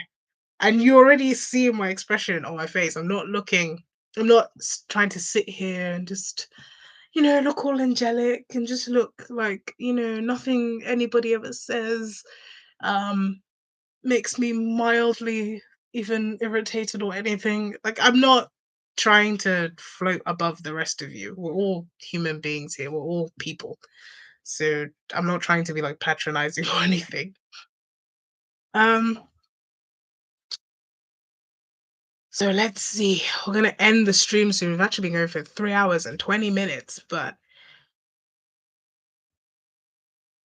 so it says I honestly know nothing about Tate. I intend on keeping it that way. Yeah, I recommend that. So double A says, yeah, I said when I see women crossing the what? Yeah, when I said I see women crossing the street when they see me walking towards them, I'm talking about residential areas at night. Yeah, pretty much. Um, Nice thought about boundaries. We cannot force people to stay or not to say anything. Yep. Uh, Daniel Daniela says, you're letting all the men into the inner workings of the female Bene Gesserit. It's so true. We really are like the Bene Gesserit, but it's fun. But I always see men get confused or think that women are lying when they say that, oh, I'm just doing it for myself. But you actually don't know why we're saying that, and it's so insidious. Honestly, I have to make a video about it and explain it to you guys because it um it really does work that way. Um, so very interesting to hear your thoughts on the female hierarchy. Yep. Most people don't really think that it exists, but just like there is a male hierarchy, there is definitely a female hierarchy. And I think because of the insidious nature of women, a female hierarchy definitely feels more present within, um, especially within friendship groups that are tend to be younger. Even amongst older women, sometimes there is a very strict or very much felt hierarchy. Things go in circles. Double A says I've definitely been manipulated by women who knew I was attracted to them. Yeah, I mean, not everybody's benevolent. So And I think just because you're attracted to somebody does not mean you have to bend the knee to them. So we are very much in control of ourselves. Sure, we it can feel that we're not, but when we are acting, when we're doing certain things, we are always conscious of the decision that we're making. And sometimes even we have discussions with ourselves like, why am I doing this? But I really like this person. Well, should I be doing this? And sometimes we need to perhaps take a step back, slow down, evaluate the situation a little bit before jumping in the throes of love to do things for people that we may not know. Um, BR says, it seems to me that a big problem today is pessimism and the black pilling of society. I feel like we all spend more time on the internet than in real life, and our perspectives get warped by the worst. Yeah, that's very true. A lot of us spend far too much time online, and I think just getting out and enjoying can definitely help. Sometimes just going for a walk. Just go for a walk in the park, walk your dog, or if you don't have a dog, walk yourself and enjoy what nature has to offer. Um, I learned the hard way lately that legalistic perfectionism by our own efforts won't work. We need an example to aspire to be good by. Am I correct in that assessment? Yes, but my discovery is always that we by ourselves, we don't really have the strength to be perfect because it takes a lot of effort, more effort than we are capable of mustering to be perfect. Because even when you've supposedly mastered that perfection by having everything outwardly, um, internally, you are still dealing with a lot of things and you are still looking for issues and you end up exhausting yourself. And the moment you exhaust yourself, the external image begins to fail. And so it's not about legalistic perfectionism. It's about, especially in the Christian sense, allowing God to lead you, pressing into Him, and knowing that as you press into Him, because you follow the example that you're looking at, as you watch this example, as you are in relationship with this example, you're more likely to do the thing to copy them. We don't listen necessarily to what people tell us. When they show us an example, we have something to walk by. And so, yeah, I definitely agree with that assessment. Just behold your example and you will begin to walk in the light of that example. Um, Daniela says the internet always puts what's most dramatic and insane at the very top. It's always heavily skewed. That's very true. Look at how high child and maternal mortality rates used to be. Yep.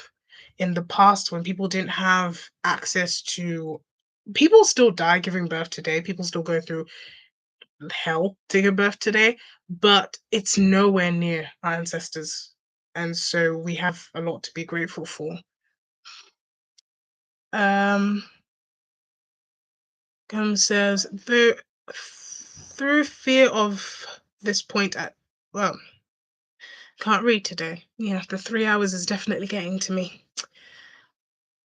I've learnt that as long as someone wants to change, as long as he or she lives, there's always an opportunity to change for good. Definitely. Palace says, "I love your optimistic realism." Yep. I that's a nice phrase. I'm gonna take that. Thank you very much. Optimistic realism, that's what all of us should embrace. The world would be a far more productive place for that. People would get closer to the divine. Um, if I think my optimistic realism doesn't come from me. My optimistic realism comes from Christ. And so I don't necessarily think that if you just adopt optimistic realism, that you would necessarily get closer to the divine, because that's, I don't know, that's like putting the cart before the horse. Um, I think naturally I'm not an optimistic person, but I can be optimistic because my hope is in the divine. And so that's why I think optimistic realism works, because they do kind of contradict each other in a way. Um, but yeah, because it's like what Daniela David says, world weary optimism. You can't really be world weary and optimistic because optimism means the like disregard of weary of being cautious. It's almost like you're going for something even though the danger's there. So I think because I know how I am naturally, but because my faith is in something greater than me, I can recognize that there is a danger there, but I'm not leaning on my strength, so I can go for it. Um, Princess Diana. Oh, that's the Princess of Wales. No, no, no. Again, once again, we are looking at aesthetics. We're not really looking at like characteristics of the person, I guess. And also, I think it's because I don't really know her, and no one really did. We knew what she was being portrayed as. We knew the sort of external things. Anyone can do charity. Anyone can look nice in interviews. And so I don't know if I can comfortably say that she's like an example because I actually don't know her. And that's why I don't necessarily feel comfortable using celebrities or using public figures as examples because we only know their representation. And so that's why it's slightly easier to use movie characters who we can follow through the movie and therefore get an insight into their fictional life. Whereas with public figures, that's a very much engineered image. As much as we feel like we knew Diana, it's an engineered image that the media gives out to us. And that is just the truth of the matter. And so even though, yeah, fiction is literally an engineered image, but we have there is a appeal to truth through the fact that they're trying to convince us that this story is real and we're following a character along. Whereas Diana was a human woman who I don't know, and I didn't really know too much about her. She's not really here to speak for herself, and there is a particular image portrayed about her. And what makes it uncomfortable is that she's a real woman. I could give an example of a family member, but obviously, family, I'm not gonna bring them up too much on my channel. So because they're people I know kind of like the ins and outs of their lives. I know that what they're portraying is real in a sense. And so that's why, even though, yeah, I was making the distinction between fictional characters and what kind of fictional character I would use for like a realistic portrayal of femininity and masculinity and a sort of concept of femininity and masculinity, but I don't think using Diana is a good one because all you really have is the aesthetic. She's a princess, she looks kind, you don't really know her. And there's not enough about her life for us to really, yeah, there's not enough about her life for us to really make that analysis. So I don't know if I'd be comfortable saying that she is. Um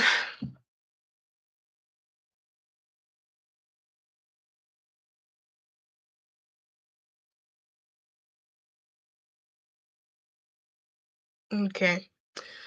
Daniel Danella says you I'm an American and you're doing better than I am. Lol.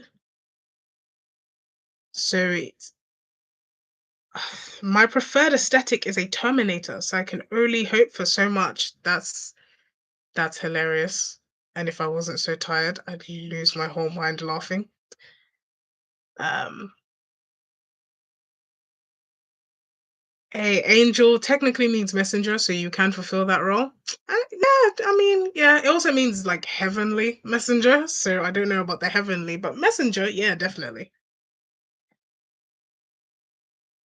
Daniel Daniela says, "Oh, I'm sorry, I forgot to laugh." Stop it. Double A says Eowyn never really did it for me aesthetically. Um,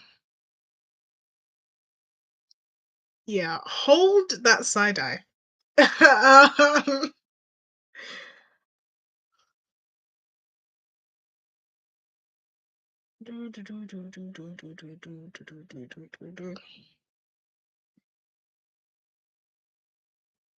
okay, time to have a break. Thank you for a very instructive and open session. Thank you so much for coming. I'm about to end the stream, so yeah, um, I've gone for like 3 hours and 30 minutes. Wow, this is, I think, the longest one so far. And thank God Double A doesn't have any dishes. Wow, you know. But kind of aren't you a public figure now in regards to what you said about Diana? I'm a very small one. And also, I haven't really engineered my image very much. I don't know. I might start, but I might start with the engineering, but I haven't so much engineered my image right now. Like, I mean, look at me. So, yeah. If you mean engineered in the sense that yeah, I haven't really engineered it that much. But yeah, thank you so much for watching this live stream. You've all been great. And this has been a great live stream. I hope that I've answered some of the questions that you have had about femininity and masculinity. There are more videos in the works to come, but I did think that this will probably be beneficial to clearing up some stuff that you guys might have to ask. And obviously, feel free to send in more questions, um, either through like the posts that I have up, or you can comment. Let me know what you want to talk about. Let me know if you have any questions. If you have any further questions, I'm always available to answer your questions. So thank you so much, and I hope that you guys have a lovely evening. This has been the Malika Rights channel.